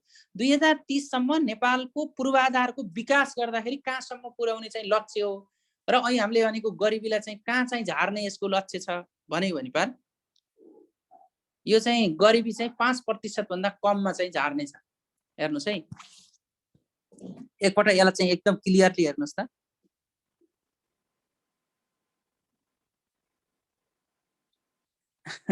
सर आयोगको लागि यो सबै कण्ठ गर्ने हो। अब कण्ठ होइन, सबै जान्न त पर्यो होइन। अब यति जान्नु हो भने तपाईँ यहाँभन्दा बाहिरबाट आउँदैन। मैले एकदम चाहिँ मच मोर इन्फर्मेसन तपाईँलाई राखेको छु। कतिपय कुरा त हाम्रो सामान्य कुरा हुन्छ नि, कतिपय कुरा एकले अर्कोमा दोहोरिन पनि सक्छन्। तपाईँलाई उही चाहिँ दिनमा के भन्छ उही 15-20 वटा चाहिँ डेटा जान्ने यति पढे हुन्छ भन्ने त्यो चाहिँ कन्सेप्टमा म छैन। सकेसम्म तपाईँलाई मच मोर इन्फर्मेसन दिने हो, धेरैभन्दा धेरै इन्फर्मेसन दिने हो र यो सबै मैले दिएका चाहिँ डेटा र यो तथ्याङ्क हेर्नु भने यहाँभन्दा बाहिर आउँदैन। अहिलेसम्म मैले चाहिँ सेयर गरेको अधिकांश ठाउँमा गरेको र योभन्दा अगाडि जति पनि चाहिँ इकोनोमिक्सका यिन डेटाहरूका सन्दर्भमा अथवा चाहिँ आयोग अथवा लोकसेवा यी सबैमा चाहिँ यहाँभन्दा बाहिरबाट आउने ठाउँ छैन है। त्यसकारण कति भोग्नुपर्छ त्यो तपाईँहरूको विचारको कुरा हो, तर यहाँभन्दा बाहिर जाने ठाउँ चाहिँ छैन।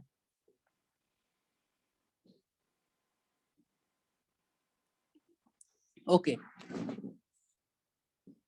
बहुआयामी गरिबी भनेको अहिले मैले धेरै पटक भने साथीहरू होइन। अब यसलाई चाहिँ पछि तपाईँलाई एकचोटि सबै तपाईँका च्याटको बारेमा फेरि गरौँला। अहिले तपाईँले चाहिँ डेटा चाहिँ सरले हेर्नुहोस्। जस्तो नेपालमा चाहिँ गरिबी कति प्रतिशतमा झार्ने लक्ष्य हो त भनेको यो कुन गरिबी भन्नु होला फेरि, यो भनेको हाम्रो निरपेक्ष गरिबी हो। 5% झार्ने चाहिँ 5% झार्ने हाम्रो निरपेक्ष गरिबी हो। आधारभूत खानेपानीको सुविधा 99% पुर्याउने हो। अहिले हामीले भन्यौँ नि 85% भनेको थियो। पुर्याउने लक्ष्य चाहिँ 2030 सम्म चाहिँ कति हो भन्दा 99% चाहिँ पुर्याउने हो। त्यस्तै कृषि क्षेत्रको वृद्धि दर कति प्रतिशत पुर्याउने? अहिले हामीले 5.9% भनेको थियौँ हामीले होइन 2100 सम्म, तर चाहिँ सन् 2030 सम्म चाहिँ यसलाई चाहिँ 5% पुर्याउने भन्यो। त्यस्तै गरेर नेपालको कृषि क्षेत्रमा सिँचाइको प्रतिशत चाहिँ कति पुर्याउने लक्ष्य हो त? 80% हो। अहिले कति छ होला त कृषिको सिँचाइ? जम्मा 19% छ। हेर्नुहोस् त। तर यसलाई सन् 2030 सम्म चाहिँ 80% चाहिँ सिँचाइ पुर्याउने। फेरि यहाँले नझुकिनु होला, नेपालको अहिलेको टोटल कृषि योग्य भूमि मध्ये 12 मासी सिँचाइ हुने चाहिँ 19% हो। लक्ष्य चाहिँ 80% पुर्याउने हो। तर हामी चाहिँ कृषि योग्य भूमिमा चाहिँ सिँचाइ सुविधा फेरि भनेको 66% मा हो। त्यो भनेको 12 मासी होइन, अक्कल झुक्कल गरेर फेरि त्यस्तो अवस्था छ। अर्को हामीले चाहिँ भोकमरीको अन्त्य गर्ने भनेका छौँ नि। भोकमरीको अन्त्य भनेको यसलाई 0 मा भनेको होइन, नो हङ्गर नो पोभर्टी भनेका छौँ नि हामीले दिगो विकासको लक्ष्य। त्यो कतिमा भन्ने होइन कि अन्त्य गर्ने भनेको 0 मा पुर्याउने भनेको। त्यस्तै गरेर भर्ना दरको कुरा भनेको हामीले माध्यमिक र खुद भर्ना दर प्राथमिक र माध्यमिक तहमा 99.5% र 99% चाहिँ पुर्याउने हो। माध्यमिक तहमा 100% भर्ना दर पुर्याउने। अनि त्यसपछि प्राथमिक तहको चाहिँ 99.5% हो। अहिले हाम्रो कति छ? अहिले मैले देखाएँ नि, अहिले हाम्रो स्ट्याटस कति छ त भन्दा 97.5% 7% छ, करिब 98% को हाराहारी छ है। अहिले म पछि तपाईँलाई लास्टमा सबै स्लाइडहरू फेरि चाहिँ गरिदिउँला। अनि त्यस्तै गरेर साक्षरता चाहिँ कति पुर्याउने भनेको ओभरअल नेसनल हाम्रो चाहिँ साक्षरता चाहिँ 99% चाहिँ पुर्याउने हो। त्यो मैले दिगो विकास भने तपाईँ कहिले काहीँ के सोध्दिनु होला, सोध्ला भने तपाईँलाई कि अहिलेको आर्थिक वर्षको सोध्ला कि 15औं योजनाको 80-81 को सोध्ला कि चाहिँ सन् 2030 सम्म नेपालले अन्तर्राष्ट्रिय रूपमा गरेको कमिटमेन्ट। यहाँलाई थाहा छ नि दिगो विकास भनेको सस्टेनेबल डेभलपमेन्टका लागि नेपाल सहित 193 वटा राष्ट्रले अन्तर्राष्ट्रिय क्षेत्रमा गरेको कमिटमेन्ट हो। त्यसमा नेपालले कति पुर्याउने लक्ष्य लिएको छ भने 99% है हो। त्यस्तै गरेर विद्युतमा कति भने हामीले 93.3% एक्सेस छ भने पहुँच, तर यसको लक्ष्य चाहिँ कति पुर्याउने भन्दा 99% चाहिँ यसको पुर्याउने चाहिँ लक्ष्य हो। त्यस्तै 5 वर्ष मुनिको बाल मृत्यु दर प्रति 1000 जीवित जन्ममा 20 जना हुने, कालाजार र कुपोषणको बिरामी त 0 पुर्याउने भनेका छौँ। सरुवा रोगलाई चाहिँ हामीले चाहिँ कम गर्दै जाने भनेका छौँ। यो भनेका केही चाहिँ हामीले सन् 2030 सम्म दिगो विकासलाई जोडेर गरिएका विषयवस्तुहरू हुन्। ल अब हामी कृषिमा जाउँ। यहाँसम्म आइपुग्दा यहाँहरूलाई एउटा क्वेसन है, यतिमा आउँदाखेरि एउटा क्वेसन, यो नेपालको अर्थतन्त्रको संरचनाबाट चाहिँ एउटा क्वेसन आउँछ। यो कोर्स अफ कन्टेन्ट हेर्नुभयो होला भने। अब त्यसपछि बाँकी अरू कृषि, उद्योग, शिक्षा, व्यापारबाट चाहिँ आउन सक्छ। अब नेपालको क्षेत्रगत अवस्थामा कृषि क्षेत्रको योगदानको अवस्था कस्तो छ त भनेपछि यो मैले 3टा वर्षको भने, जस्तो 75 76 यो 75 भएछ, 75 76 76 77 77 78 हो है यो सबै। यहाँ अलिकति टाइपिङ हो भएछ।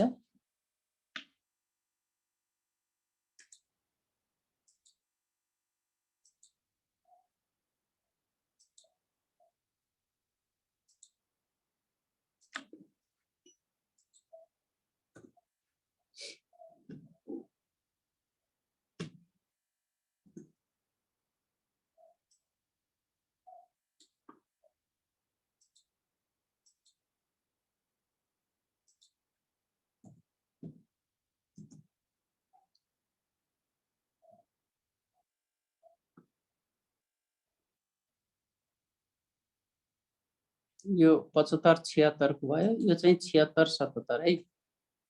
यो चाहिँ यो 76 यो 77 यो भनेको 77 78 है।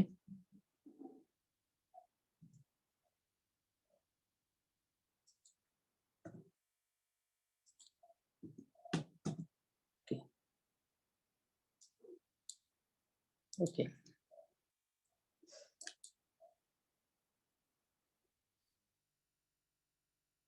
ओके अब यहाँसम्म आइपुग्दा यहाँहरूको केही कन्फ्युजन छ भने म एकपटक त्यहाँ तपाईँहरूको च्याट पनि हेर्छु है त, च्याट बक्स पनि।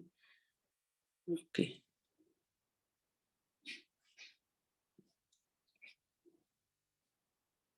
हालको गरिबी 18.7 हो। यस एक्ज्याक्टली 27.7 होइन, 28.6 भनेको चाहिँ बहुआयामी गरिबी हो।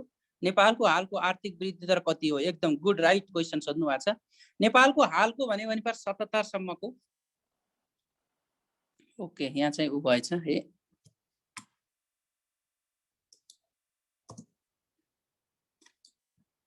ओके अहिलेको नेपालको अहिलेको भनेको हामी 77 78 को चाहिँ कति हो त नेपालको अहिलेको आर्थिक वृद्धि दर भनेको नियर अबाउट 3% हो। हेर्नुस् है, अहिलेको हाम्रो आर्थिक वृद्धि दर भनेको नियर अबाउट चाहिँ 3% हो, 2.9% हो। यो बजेटले अहिले हामी चाहिँ 78 79 को 78 79 को बजेटले लिएको लक्ष्य फेरि 6.5% हो। 78 79 को बजेटले कति प्रतिशतको आर्थिक वृद्धि दर गर्ने लक्ष्य लिएको छ भन्यो भने 6.5% हो। त्यसमा योजनाले 80 81 सम्म कति प्रतिशतको आर्थिक वृद्धि दर गर्ने लक्ष्य लिएको छ भने फेरि 10.3% हो। 80 81 मा 10.3% आर्थिक वृद्धि दर गर्ने लक्ष्य। अनि त्यसपछि 78 79 को बजेटमा चाहिँ 6.5% को लक्ष्य। हालको अवस्था भन्यो भने करिब 3% को आर्थिक वृद्धि दर भनेर भनिदिनु पर्यो। ओके अब अगाडि जाउँ। ल अब नेपालको आर्थिक विकासमा कृषि क्षेत्रको विकासक्रम चाहिँ कसरी भएको छ? नेपालको कृषि अर्थतन्त्रको अवस्था चाहिँ कस्तो छ होला त? Okay thank you. ल बल्ल क्लियर भयो भन्नुभयो अनिल जी, थ्याङ्क यू। अब नेपालको अर्थतन्त्रमा कृषिको त लगभग हामी त्यसले जिडिपीमा पार्ने, यसको चाहिँ यो प्राथमिक क्षेत्रभित्र पर्दो रहेछ। प्राथमिकताभित्र पनि हाम्रो रियल इस्टेट वास्तविक क्षेत्रभित्र पर्दो रहेछ। अनि यसको चाहिँ वृद्धि दर चाहिँ यस्तो रहेछ, यसले जिडिपीमा यति प्रतिशत योगदान गर्दो रहेछ भन्ने कुरा त भनिहाल्यौँ। तर नेपाल सरकारले कृषि क्षेत्रको विकासका निम्ति नेपालका के कस्ता चाहिँ पोलिसीहरू छन्, के कस्ता कार्यक्रमहरू छन् भन्ने सन्दर्भमा र नेपालको चाहिँ कृषि खाद्यको अवस्था कस्तो छ त भन्दा यो कुरा जान्नुपर्ने हुन्छ। एकपटक तपाईँलाई आएको यो थियो नेपालका प्रमुख बालीहरू खाद्य बालीहरू कुन हुन्, कर्मैसँग जोडा मिलाउनुहोस् भन्ने थियो। हेर्नु होला योभन्दा अगाडिको शिक्षाको उसमा चाहिँ प्रमुख खाद्य बालीहरू भन्ने थियो। त्यसकारण नेपालमा सबैभन्दा बढी अब कृषि भन्ने बित्तिकै त हामी त फेरि विभिन्न कुरालाई बुझ्छौँ, जस्तो खाद्यान्न बाली भन्छौँ, तरकारी बाली भन्छौँ, औद्योगिक बाली भन्छौँ, नगदी बाली भन्छौँ होइन। ओके फेरि स्लाइड आइन्छ भन्नु फेरि।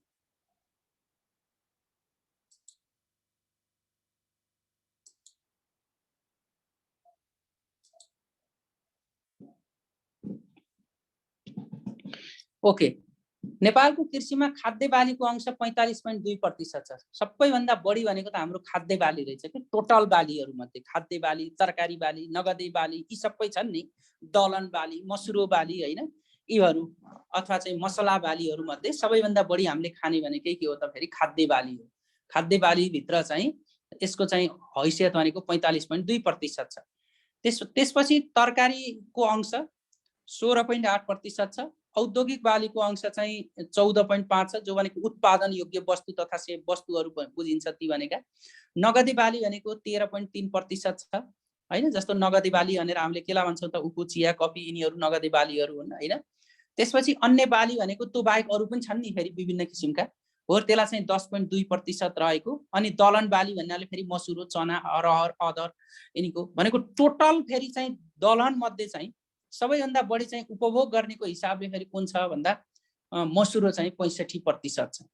त्यस्तै गरेर औद्योगिक बालीमा चाहिँ जस्तो उखु, चिया, कफी र जुट यिनीहरूलाई पनि लिइन्छ। अर्को मसलादार बालीहरूमा चाहिँ अलैँची, अदुवा, लसुन, बेसारो। अब तपाईलाई यसबाट है यहाँ अलि क्लियर हुनुहोस्, यसबाट हामीलाई प्राय गरेर आयोगले सोधिने क्वेशन, नेपालमा सुपारी खेतीका निम्ति प्रख्यात जिल्ला कुन हो? नेपालको एक गाउँ एक उत्पादन मध्ये सुपारी खेतीका निम्ति नेपाल सरकारले कुन जिल्लालाई घोषणा गरेको छ? कुन होला? झापा जिल्ला। त्यस्तै गरेर नेपाल सरकारले एक गाउँ एक उत्पादन मध्ये, हेर्नुस् है, एक गाउँ एक उत्पादन मध्ये अलैँची खेतीको लागि कुन जिल्लालाई चाहिँ प्राथमिकीकरण गरेको छ? चिया खेतीको निम्ति कुन जिल्लालाई गरेको छ? त्यस्तै गरेर दुधालु गाईको जिल्ला भनेर कुन जिल्लालाई चिनिन्छ? यस्तै क्वेशन आउँछन्। मैले त्यो हैन, यता पछि आउँछन्, तपाईलाई जस्ट रिमाइन्ड गराइदिएको। कफी खेतीको निम्ति कुन जिल्लालाई चाहिँ प्रख्यात मानिन्छ? कुन जिल्लाबाट सुरुवात हो र एक गाउँ एक उत्पादन मध्ये कफी खेती अहिले कुन जिल्लालाई प्रायोरिटी गरिएको छ? गो कफी गुल्मी हो, तर एक गाउँ एक उत्पादनको अवधारणा मध्ये अहिले सेङ्जा हो फेरि। यस, गङ्जा भन्नुभएको छ, सेङ्जा होला सुमित्राजी। यस, ओके हो। यसरी चाहिँ यी क्वेशनहरु यसरी आउँछन् कि यो सँगसँगै हाम्रो त्यसरी पनि सोधेको देखिन्छ। त्यसकारण एक गाउँ एक उत्पादनका चाहिँ कुन कुन हुन् भन्ने कुरा सबै डिटेल आउँछन्, त्यो आउँछ। हो त्यो नेपालमा कहिलेबाट आयो? अगाडि जाउँ त। अब हरि कृषि, धेरै हामी कृषि हौं, कृषिमा त्यति धेरै वरि हुनु पर्दैन, कतिपय कुराहरू हामीले सुनेका नि हुन्छन्। अब यहाँ चाहिँ अलिकति मैले चाहिँ धेरै राखेको छु तपाईहरुलाई इन्फर्मेसनको निम्ति। यहाँ हेर्नुस् त। हो यस्तै गर्दा अब नेपालमा अहिलेसम्म सुरुवात भएका, जस्तो नेपालमा मैले अहिले भने ती तपाईलाई मैले अलि सरसर्ती भन्छु। अब नेपालको कृषिको विकासलाई अनुसन्धान मार्फत भनेको एउटा मात्र छ, नेपालको सबैभन्दा ठूलो कृषि अनुसन्धान केन्द्र। यस, कहिलेदेखि भन्नुभएको छ? नेपालमा एक गाउँ एक कृषि उत्पादन, नोट गर्नु दुई तीनटा कुरा। नेपालमा कृषि अनुसन्धानको निम्ति अथवा चाहिँ एक गाउँ एक कृषि उत्पादनको अवधारणाको रूपमा नेपालमा सुरुवात गरेको विक्रम सम्वत 2064 देखि सन् 2006 देखि हो। सन् 2006 देखि सुरुवात भएको। कहाँदेखि सुरुवात भएको त फेरि भन्दा नेपालको दोलखा जिल्लाबाट। नेपालमा पहिलोचोटि एक गाउँ एक कृषि उत्पादनको अवधारणा कहाँबाट सुरुवात भएको भन्यो भने नेपालको कहाँबाट? दोलखा जिल्लाबाट। दोलखा जिल्लाबाट। अनि कहिलेबाट? सन् 2006 बाट। विश्वमा फेरि कहाँबाट सुरुवात हो भन्दा जापानबाट। एक गाउँ एक कृषि उत्पादनको अवधारणा विश्वमा पहिलोचोटि कहाँबाट सुरुवात हो भन्दा जापानबाट। 1970 मा होइन, 1980 बाट सुरुवात भएको। 1970 मा यसको कन्सेप्ट विकास भएको भनिन्छ, तर चाहिँ 1979 मा चाहिँ यसलाई चाहिँ पहिलोचोटि चाहिँ त्यहाँको चाहिँ गभर्नमेन्टले ल्यायो।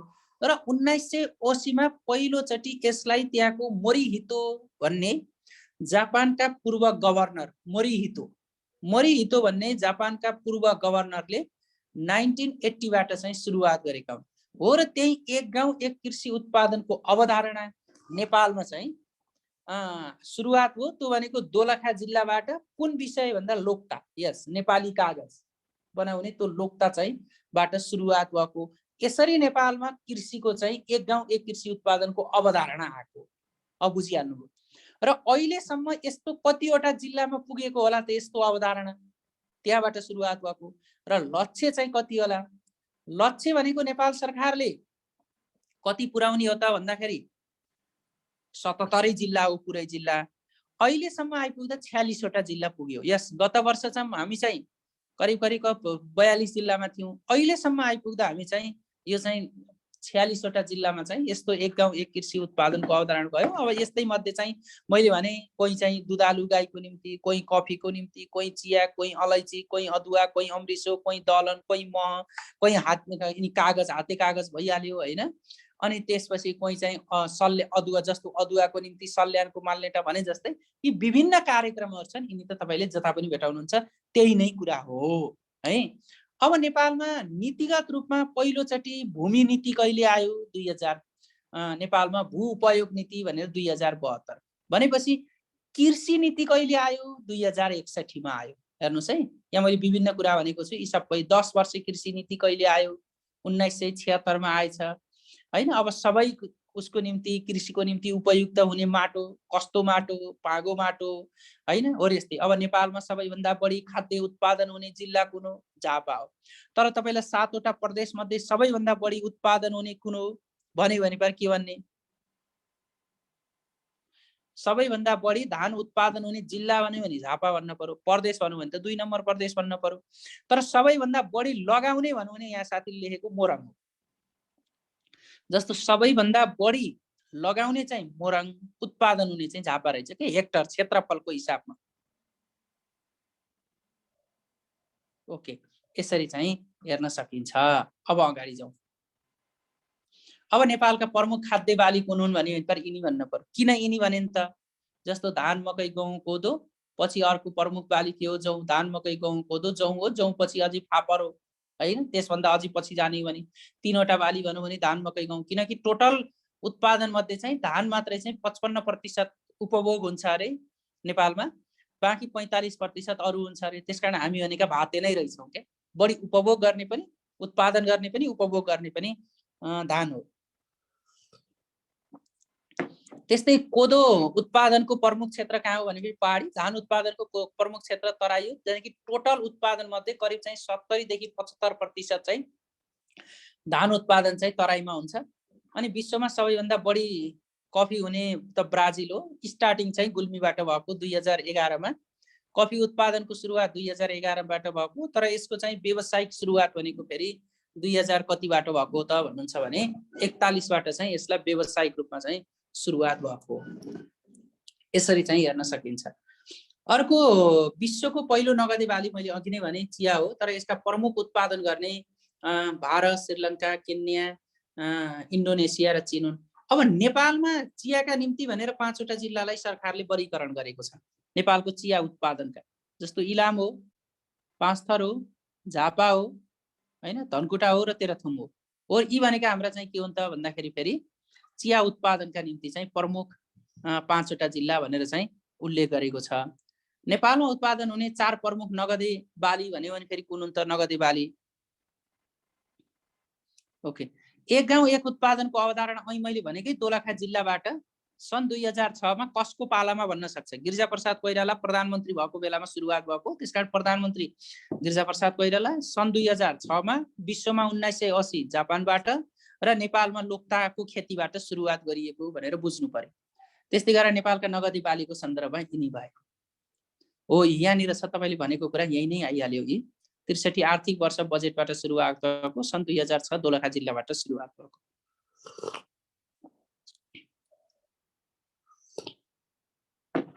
ओके, अब यसलाई अगाडि बढाउँ। अब અહીં भनेका केही मैले यहाँनिर जस्तो नेपालमा सबैभन्दा पहिलोचोटि कृषिमा लगाइने कर नै भाग कर हो। त्यसकारण एकपल्ट आएको क्वेसन हो यो, कता कता आएको जस्तो लाग्छ मलाई। मैले यहाँ पुरानो क्वेसनहरु चाहिँ यसो नोट गरेको छु, पछि चाहिँ तपाईलाई चाहिँ त्यस्तो जानकारीको निम्ति चाहिँ शेयर गरौँला। कृषि उत्पादनका लागि प्रसिद्ध जिल्ला, स्थान अथवा चाहिँ कुन हो के हो भने पर यसरी चाहिँ हेर्न सकिन्छ। जस्तो नेपालमा सबैभन्दा पहिलोचोटि चाहिँ कर लगाउन चाहिँ सुरुवात गरेकै चाहिँ कुन विषय कुन क्षेत्र हो भने त्यो कृषिबाटै रहेछ, जसलाई चाहिँ हामीले भाग कर भनेर भन्छौं हैन। हो सबैभन्दा अग्लो ठाउँमा त अब जुम्ला हुने भयो। जस्तो सानो दुधालु गाई भनेर अछाम, तेलको निम्ति खोकना, चिउरीको निम्ति भक्तपुर, कुवाको निम्ति ठेचो ललितपुर हैन, चामलको निम्ति सिङ्गरबेसी नुवाकोट, उखु अम्बाको निम्ति धुनीबेसी दादिङ, कफीको निम्ति स्टार्टिङ गुल्मी हो तर अहिले चाहिँ एक गाउँ एक उत्पादन अन्तर्गत फेरि प्रसिद्ध गुल्मी हो तर यसलाई एक गाउँ एक उत्पादन अन्तर्गत स्याङ्जामा रूपान्तरण भएको फेरि। अब दहीको निम्ति भक्तपुर, अदुवाको निम्ति सल्यानको मालनेटा है। हो यस्तै जुनार सुनार होरी यिनी खेतीहरू यसरी चाहिँ गरिएका छन् भनेर चाहिँ बुझ्नु पर्यो।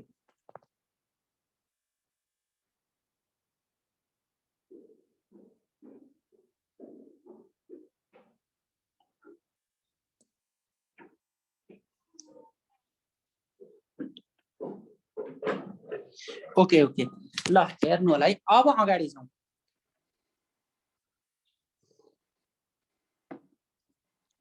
दौडाउनु भयो, भेट्न गाह्रो हो भन्नुभयो, भेट्नु भएको छैन र?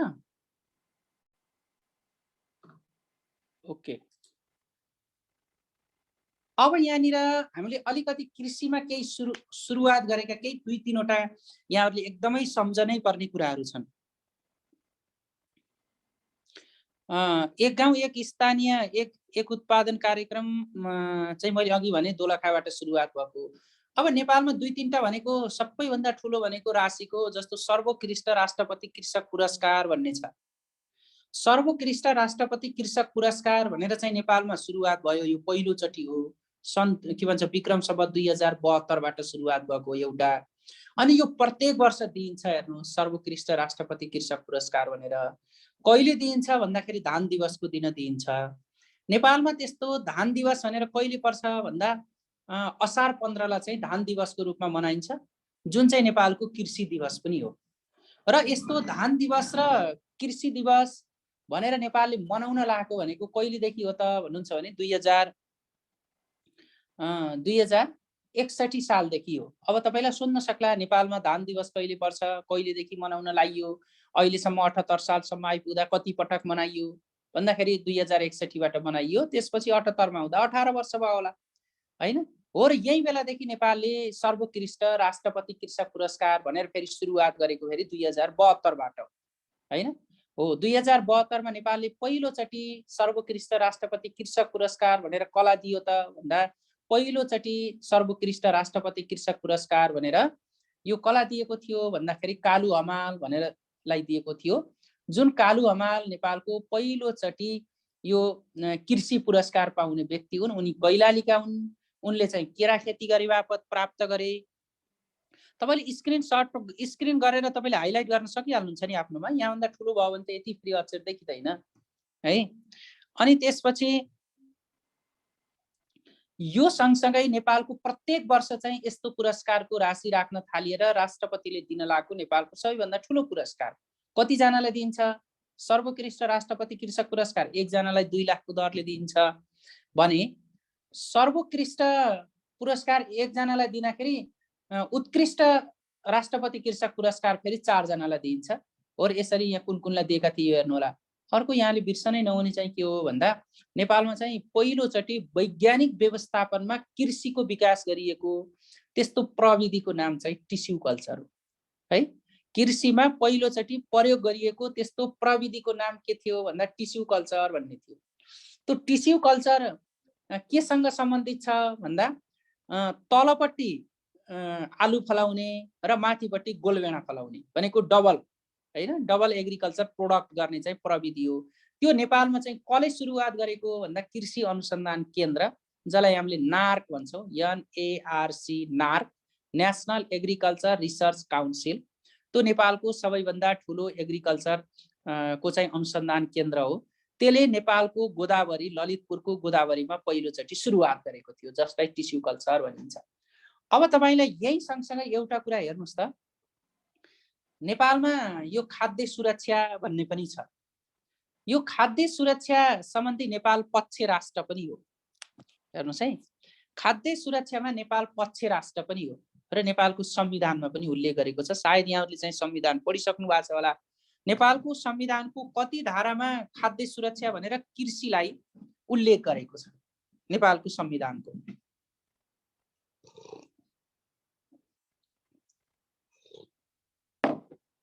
नेपालको नो 35 होइन 36 नेपालको संविधानको धारा 36 मा खाद्य सुरक्षालाई मौलिक हकको रूपमा उल्लेख गरेको छ र त्यो खाद्य सुरक्षाका भित्र के पर्छन् भन्दा यो पर्छ।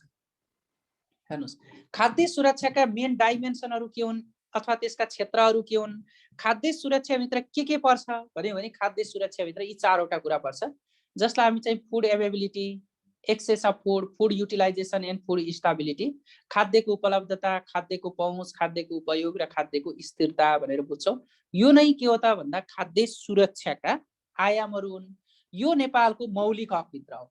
अब यही कुरालाई नेपालले अन्तर्राष्ट्रिय स्तरमा कहिले हस्ताक्षर गर्यो त? फेरि यो भनेको त अन्तर्राष्ट्रिय मान्यता हो, प्रिन्सिपल हो। त्यसकारण नेपालले यस्तो खाद्य सुरक्षालाई प्राप्त गर्छु भनेर 1996 मा भएको रोम सम्मेलनबाट यसलाई चाहिँ लागू गरियो र नेपाल पनि पक्ष राष्ट्र भएको हुनाले यही बेलादेखि नेपालले चाहिँ यसलाई चाहिँ प्रयोग गर्ने गरेर हस्ताक्षर गर्यो। भनेपछि यो कसले गरेको रहेछ भन्दा अन्तर्राष्ट्रिय खाद्य तथा कृषि संगठन। हेर्नुस् है, फेरि हरेकका अन्तर्राष्ट्रिय संगठन हुन्छ।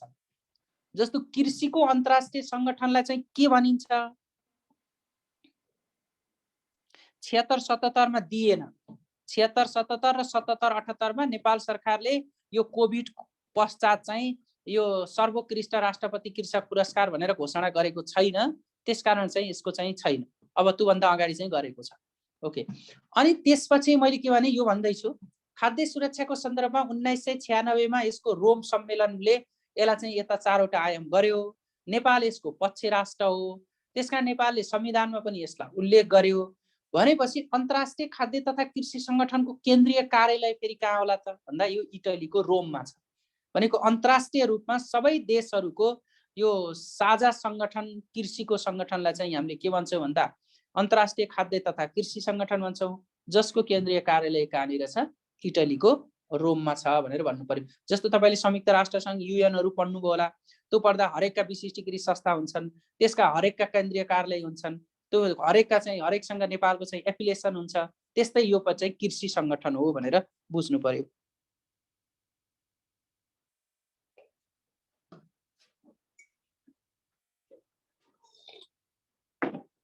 अनि मैले भनेको थिएँ नेपाललाई संविधान अनुसार यसलाई चाहिँ खुल्ला र कृषिलाई कस्तो नीतिको रूपमा अवलम्बन गरिएको छ भने कृषि भनेको खुल्ला र उदार अर्थनीतिभित्र पर्छ।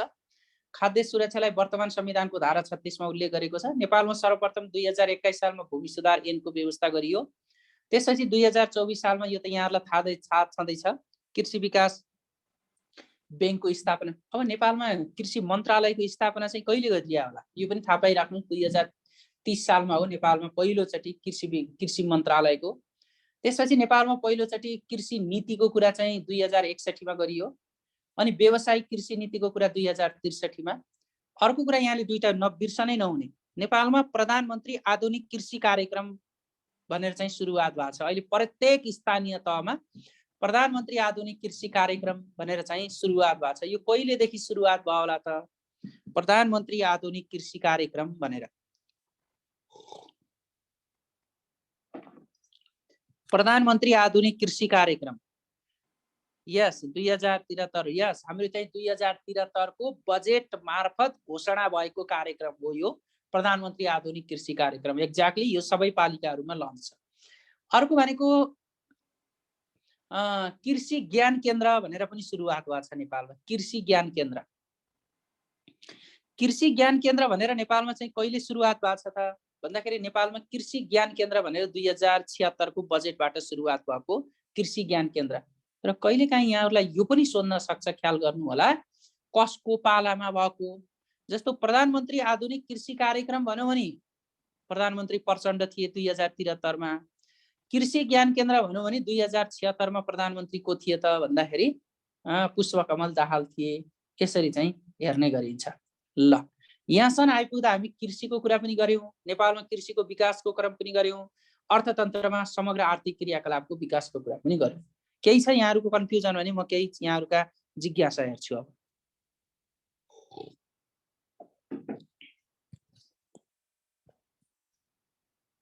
के बुझिएन सुनिता जी?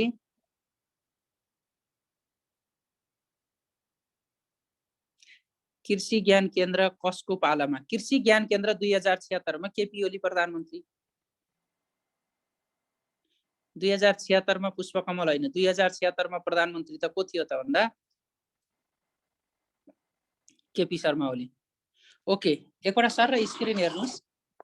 कम्तीमा तपाईँले कसरी पढ्ने त? कतिपय साथीलाई चाहिँ यो नौलो एकदम धेरै भन्यो भन्ने जस्तो लागेको होला, तर थोरै होइन नि त, पढ्ने धेरै हो, तर तपाईँलाई क्वेसन चाहिँ धेरै कुराहरू केही बुझेका नि हुन्छन्, केही सुनेका नि हुन्छन्, केही नयाँ हुन्छन्। किनकि मैले अघि नै भनेको छु, अरू पढ्नुभन्दा यो पढ्न चाहिँ अलिकति फरक छ कि। अरू भनेको जहाँ पढे पनि एउटै डेटा हुन्छ नि त, जस्तो तपाईँको नेपालको भूगोल पढ्नुहोस्, इतिहास पढ्नुहोस्, तर यस्ता अर्थतन्त्रका डाटा त प्रत्येक वर्ष फरक फरक पढ्नुपर्ने हुन्छ। 6 महिनामा परिवर्तन हुन्छन्, एक वर्षमा परिवर्तन हुन्छन् भनेपछि यी चाहिँ अपडेटेड डेटाहरू गत वर्षको नि पढ्नु पर्यो, अहिलेको नि पढ्नु पर्यो, आउने पनि पढ्नु पर्यो। त्यसकारण चाहिँ यो धेरै भएको होइन, खासै कति भयो होला र हैन। एकपल्ट तपाईँले सर र हेर्नुस्, फेरि हेर्नुस्, 3 चोटि पढ्नुस्, एकचोटि लेख्नुस्, फेरि 3 चोटि पढ्नुस्, एकचोटि लेख्नुस्, यसरी चाहिँ हेर्न सकिन्छ। ओके,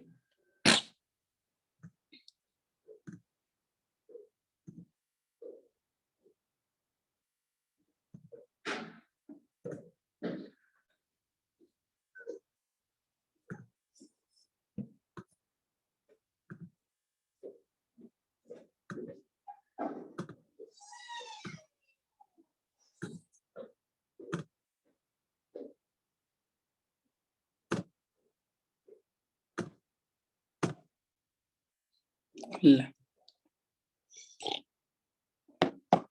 कृषि ज्ञान केन्द्र भनेको 2076 को बजेटबाट आएको। 2076 मा प्रधानमन्त्री नेपालमा को थियो त भन्दा केपी शर्मा ओली थिए।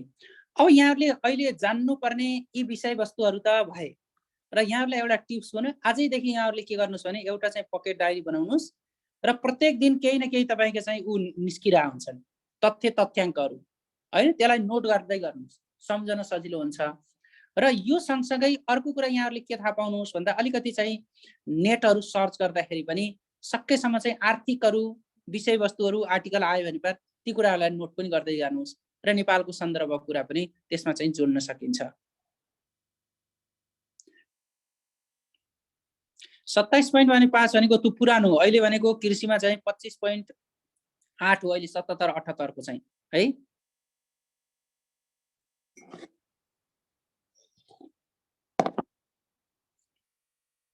ओके, ल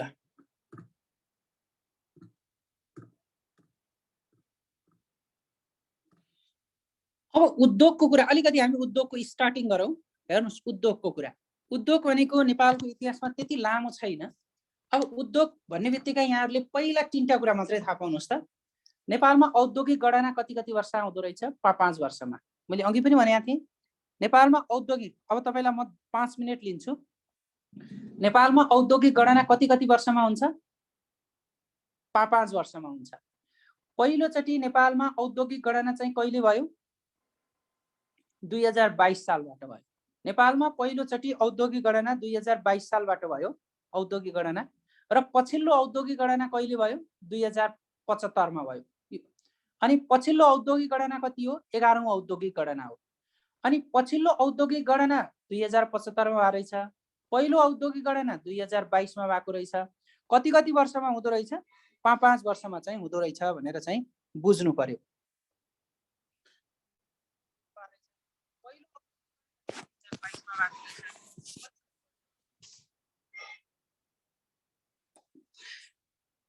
अनि यो सँगसँगै अर्को कुरा के थाहा पाउनुहोस् भन्दाखेरि नेपालमा औद्योगिक क्षेत्रको निम्ति 7वटा प्रदेश मध्ये सबैभन्दा बढी चाहिँ औद्योगिक स्थापना भएको कुन प्रदेशमा रहेछ? अहिले मैले देखाइसकेँ, बागमती प्रदेशमा रहेछ। सबैभन्दा कम चाहिँ कहाँनिर रहेछ? सबैभन्दा कम भनेको कहाँनिर रहेछ भन्दा यो कर्णाली प्रदेशमा रहेछ। अब यसको विकासक्रम नेपालमा चाहिँ कहिलेबाट भयो भन्दाखेरि नेपालमा औपचारिक रूपमा औद्योगिक विकासक्रम भनेको 1993 मौसिर 9 बाट भयो र नेपालमा मौसिर 9 ला चाहिँ के भनिन्छ त भन्दाखेरि औद्योगिक दिवसको रूपमा चाहिँ मनाइन्छ। फेरि हेर्नुस्, मौसिर 1 लाई चाहिँ कर दिवसको रूपमा मनाइन्छ, कफी दिवसको रूपमा मनाइन्छ हैन। अनि त्यसपछि मौसिर 9 लाई चाहिँ औद्योगिक दिवसको रूपमा मनाइन्छ। त्यसकारण हरेक औद्योगिक दिवसका नारा हुन्छन्, उद्योगमा गरौँ लगानी, समृद्धि र सुनौलो बिहानी भन्ने थियो उद्योग दिवसको नारा चाहिँ। उद्योगमा गरौँ लगानी, समृद्धि र सुनौलो बिहानी भनेपछि फेरि उद्योग दिवस फेरि कहिलेदेखि मनाउन थालियो? 2073बाट फेरि उद्योग दिवस मनाउन थालिएको। बाघ गणना त 4 वर्षमा हुन्छ, मैले अघि नै भनिसकेँ।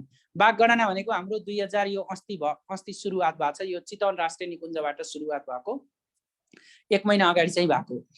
अनि त्यस्तै गरेर पहिलोचोटि नेपालमा 1993 मा कम्पनी ऐन जारी भए सँगसँगै पहिलो औद्योगिक घरना भनेर विराटनगर जुट मिललाई चाहिँ 1993 बाट सुरुवात गरिन्छ। तपाईले विश्व स्तरमा हेर्नु भने विश्व इतिहास पढ्दा यहाँहरूले पढ्नुभयो होला, औद्योगिक क्रान्ति जुन चाहिँ 18औं शताब्दीमा सुरुवात भएको, 16औं शताब्दीबाट सुरुवात भएका औद्योगिक क्रान्तिको अहिले 21औं शताब्दीमा आइपुग्दा हामी 4th जेनेरेसनमा रहेछौँ कि इन्डस्ट्री डेभलपमेन्टको। अब आउने चाहिँ 5th जेनेरेसन भनेको यस्तो हुन्छ अरे कि औद्योगिक क्रान्तिले यस्तो ल्याउँछ अरे कि तपाईँ चाहिँ व्यक्ति बिनाको उद्योग सञ्चालन हुन्छ अरे। त्यो भनेको रोबोटले सञ्चालन गर्ने कुरा होला अथवा कुनै पनि चाहिँ रिमोटले सञ्चालन गर्ने कुरा होला। त्यस्तो अहिले पनि अलिअलि सुरुवात भएको छ। त्यो हामी अहिले भनेको 4th इन्डस्ट्रिज डेभलपमेन्टको जेनेरेसनमा छौँ। तर नेपाल भनेको अझै पनि पुरानो त्यति लामो इतिहास छैन। जस्तो तपाईले नेपालको पहिलो बैंक भन्यो भने नेपाल बैंक लिमिटेडलाई बुझ्छ। यो केसँग रिलेटेड थियो भने उद्योगको विकास गर्नसँग सम्बन्धित थियो। त्यस्तै गरेर 1995 मा जुद्ध म्याच फ्याक्ट्रीको स्थापना भयो र नेपालको पहिलो उद्योगपति को हो भन्यो भने हामीले कला भन्छौँ। पहिलो उद्योगपति भनेर जुद्ध शमशेरलाई बुझ्छौँ, किनकि उनले नै आफ्नो नामबाट जुद्ध म्याच फ्याक्ट्री स्थापना गरे र आफैलाई चाहिँ के भने त भन्दाखेरि यिनले उद्योगपति भनेर चाहिँ घोषणा गरे। त्यसपछि एकैचोटि 2003 मा गएपछि मोरङ सुगर मिल र रघुपति जुट मिलको चाहिँ स्थापना भएपछि उद्योगको विकास भयो। तथापि नेपालमा त्यति बेला तपाईले चाहिँ राजनीतिक विकास क्रम पढ्नु होला। राजनीतिक विकास क्रम पढ्दाखेरि सबैभन्दा चाहिँ कमजोर चाहिँ उद्योग क्षेत्र भए, त्यो उद्योगको विकास भएन। अब नेपालमा 2013 सालबाट चाहिँ जब योजनाबद्ध विकासको सुरुवात भयो अनि धेरै कुराको चाहिँ 13 सालबाट सुरुवात भएपछि उद्योगको विकास भएको। अब 2013 आउँदा यहाँले एउटा कुरा मात्रै किन सम्झिनुहुन्छ? धेरै कुरा सम्झिनुहोस् न 2013 मा। जस्तो 2013 मा चाहिँ के कुराको विकास भएको छ त भन्नुहुन्छ भने कम्तीमा पनि हातका औँला भाँच्ने जति चाहिँ विकास भएको छ 2013 मा। पहिलो भनेको योजनाबद्ध विकासको सुरुवात, पहिलो भनेको योजनाबद्ध विकास है, योजनाबद्ध विकास। त्यसपछि दोस्रो भनेको 2013 सालमा निजामती सेवा ऐन पहिलोचोटि। तेस्रो भनेको नेपालमा पहिलोचोटि सडकको सुरुवात है, त्रिभुवन राजपथ भनेर पहिलो सडकको सुरुवात भयो। त्यसपछि चौथो नम्बरमा नेपालमा पहिलोचोटि सर्वोच्च अदालतको स्थापना पनि 2013 सालबाटै भएको। त्यसपछि अर्को भनेको 2013 सालमा राष्ट्र बैंकको स्थापना, नेपालमा पहिलोचोटि राष्ट्र बैंकको स्थापना पनि 2013 सालबाटै भएको। त्यसपछि 2013 सालमा पहिलोचोटि सहकारीको स्थापना, 2013 सालमा सहकारीको स्थापना भयो 2013 सालमै। त्यसपछि 2013 सालमै अर्को भनेको वन ऐन पनि सुरुवात 2013 सालबाटै भएको। यसरी हेर्ने भने 2013 साल विकासको निम्ति महत्त्वपूर्ण मानिन्छ है। अनि त्यो सँगसँगै नेपालमा पहिलोचोटि औद्योगिक क्षेत्रको स्थापना 2016 सालबाट भएको। नेपालमा पहिलोचोटि औद्योगिक क्षेत्रको स्थापना कहिले भयो भन्दा 2016 सालबाट भयो। 2016 सालको स्थापना भएको पहिलो औद्योगिक क्षेत्र भनेको बालाजु औद्योगिक क्षेत्र हो। सडक कुन हो भन्नुभएको छ? त्रिभुवन राजपथ। नेपालको पहिलो सडक त्रिभुवन राजपथ 189 किलोमिटर थियो, 190 किलोमिटर थियो। त्यो नै नेपालको पहिलो सडक हो। त्यस्तै गरेर नेपालमा पहिलो चाहिँ औद्योगिक क्षेत्र भनेर बालाजु औद्योगिक क्षेत्र स्थापना भयो काठमाडौँमा र अहिलेसम्म आइपुग्दा त्यस्ता औद्योगिक क्षेत्रहरू 11 वटा छन्। हामी यसको चाहिँ पछि स्लाइडमा देखाउँछु यहाँ। अनि त्यसपछि बल्ल चाहिँ अरू कुराहरू चाहिँ सुरुवात भएर औद्योगिक विकासक्रम चाहिँ भएको। अब नेपालमा आएका त्यस्ता औद्योगिक क्षेत्रहरू बनेका भन्यो भने 11 वटा बनेका औद्योगिक क्षेत्र छन्। नेपालमा कतिवटा औद्योगिक क्षेत्र बनेका छन् भन्दा 11 वटा औद्योगिक क्षेत्र छन्। त्यो मध्ये सञ्चालनमा आएका औद्योगिक क्षेत्र जम्मा चाहिँ फेरि कतिवटा छन्? 10 वटा छन् औद्योगिक क्षेत्र। त्यसमध्ये सबैभन्दा ठुलो औद्योगिक क्षेत्र भनेको फेरि कुन हो त भन्दा बालाजु औद्योगिक क्षेत्र हो।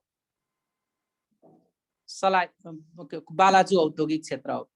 अनि त्योभन्दा सबैभन्दा सानो औद्योगिक क्षेत्र फेरि कुन हो भन्नुहुन्छ भने सबैभन्दा सानो औद्योगिक क्षेत्र भनेको फेरि यो अहिलेको सञ्चालन भए मध्येको भक्तपुर औद्योगिक क्षेत्र हो। स्थापना भए मध्येको सानो औद्योगिक क्षेत्र धनकुटा औद्योगिक क्षेत्र हो र नेपालमा यस्ता औद्योगिक क्षेत्र सबैभन्दा बढी हुने प्रदेश चाहिँ बागमती प्रदेश हो। सबैभन्दा कम भन्यो भने त कर्णाली प्रदेश भइहाल्यो है।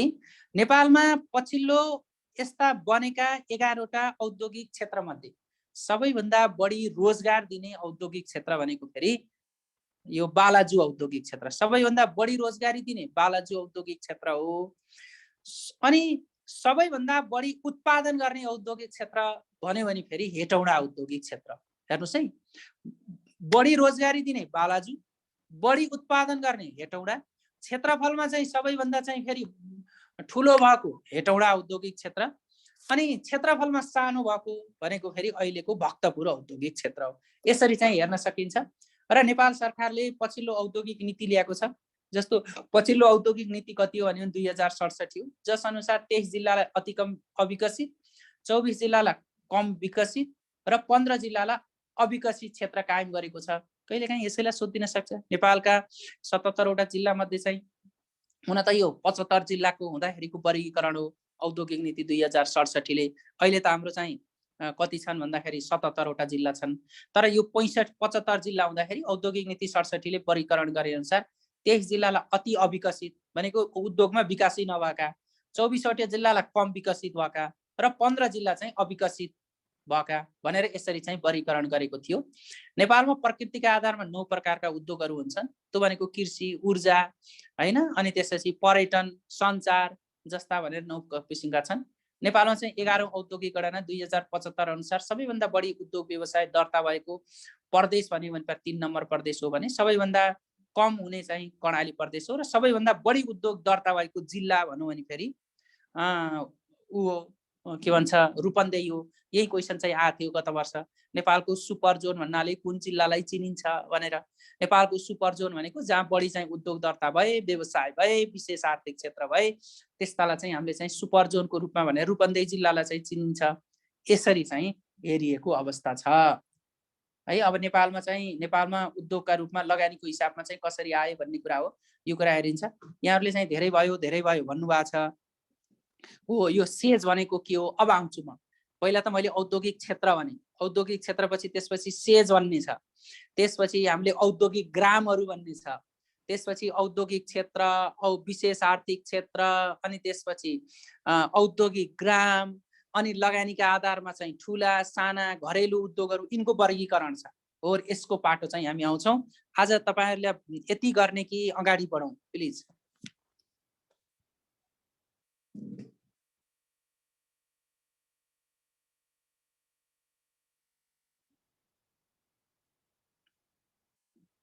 जीडीपी भयो सर भन्नुभएको छ, कसैले पढौं भन्नुभएको छ, भोलि भन्नुभएको छ, पढौं भन्नुभएको छ। अब 7 पनि बज्न लागेछ।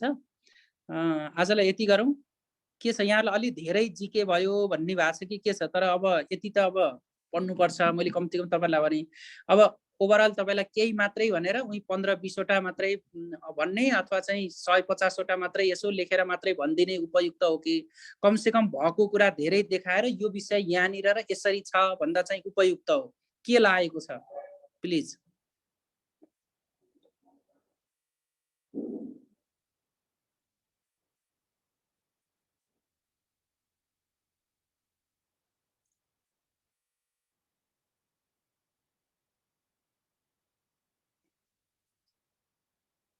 ओके, हस्, थ्याङ्क यू। ल आजलाई त्यसभए यति गरौँ है सर। ल युनियन एजुकेसनको सरको हुनुहुन्छ। ल मैले आजलाई यति गरेँ। अब भोलिलाई यहाँहरूले चाहिँ के गर्नुहोस् भने कम्तीमा पनि यहाँहरूले यहाँसँग भएको जे डकुमेन्ट छ कमसे कम उद्योगको, पर्यटनको, व्यापारको सन्दर्भको भोलि हामी चर्चा गर्छौं। विषय अलिकति धेरै छ नि त हाम्रो। उद्योग छ, पर्यटन छ, त्यसपछि अब व्यापार छ, त्यो सँगसँगै सडक सञ्चार पनि भनेको छ, त्यो सँगसँगै हाम्रो चाहिँ शिक्षा भनेको छ हैन, त्यो सँगसँगै हाम्रो चाहिँ योजना भनेको छ, अहिलेसम्मका हालसम्मका योजनाहरू यी सबै छन्। त्यसकारण यहाँहरूले अलिकति केही यहाँसँग भएको डकुमेन्ट हेर्नु होला र त्यसलाई चाहिँ मैले चाहिँ सर्टकटमा स्क्रिन गर्छु, धेरै भन्छु, थोरै देखाउँछु, म्याक्सिमम चाहिँ यहाँलाई चाहिँ पीडीएफ नोट दिन्छु। ओके, हस्, थ्याङ्क यू। ल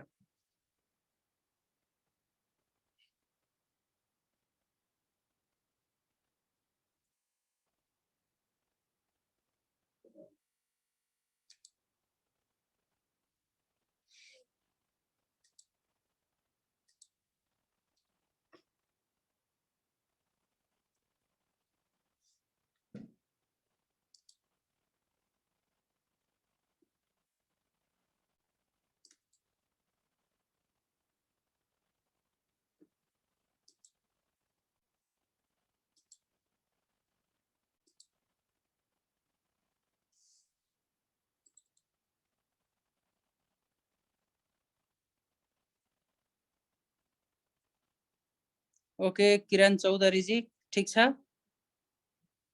दुर्गा जी?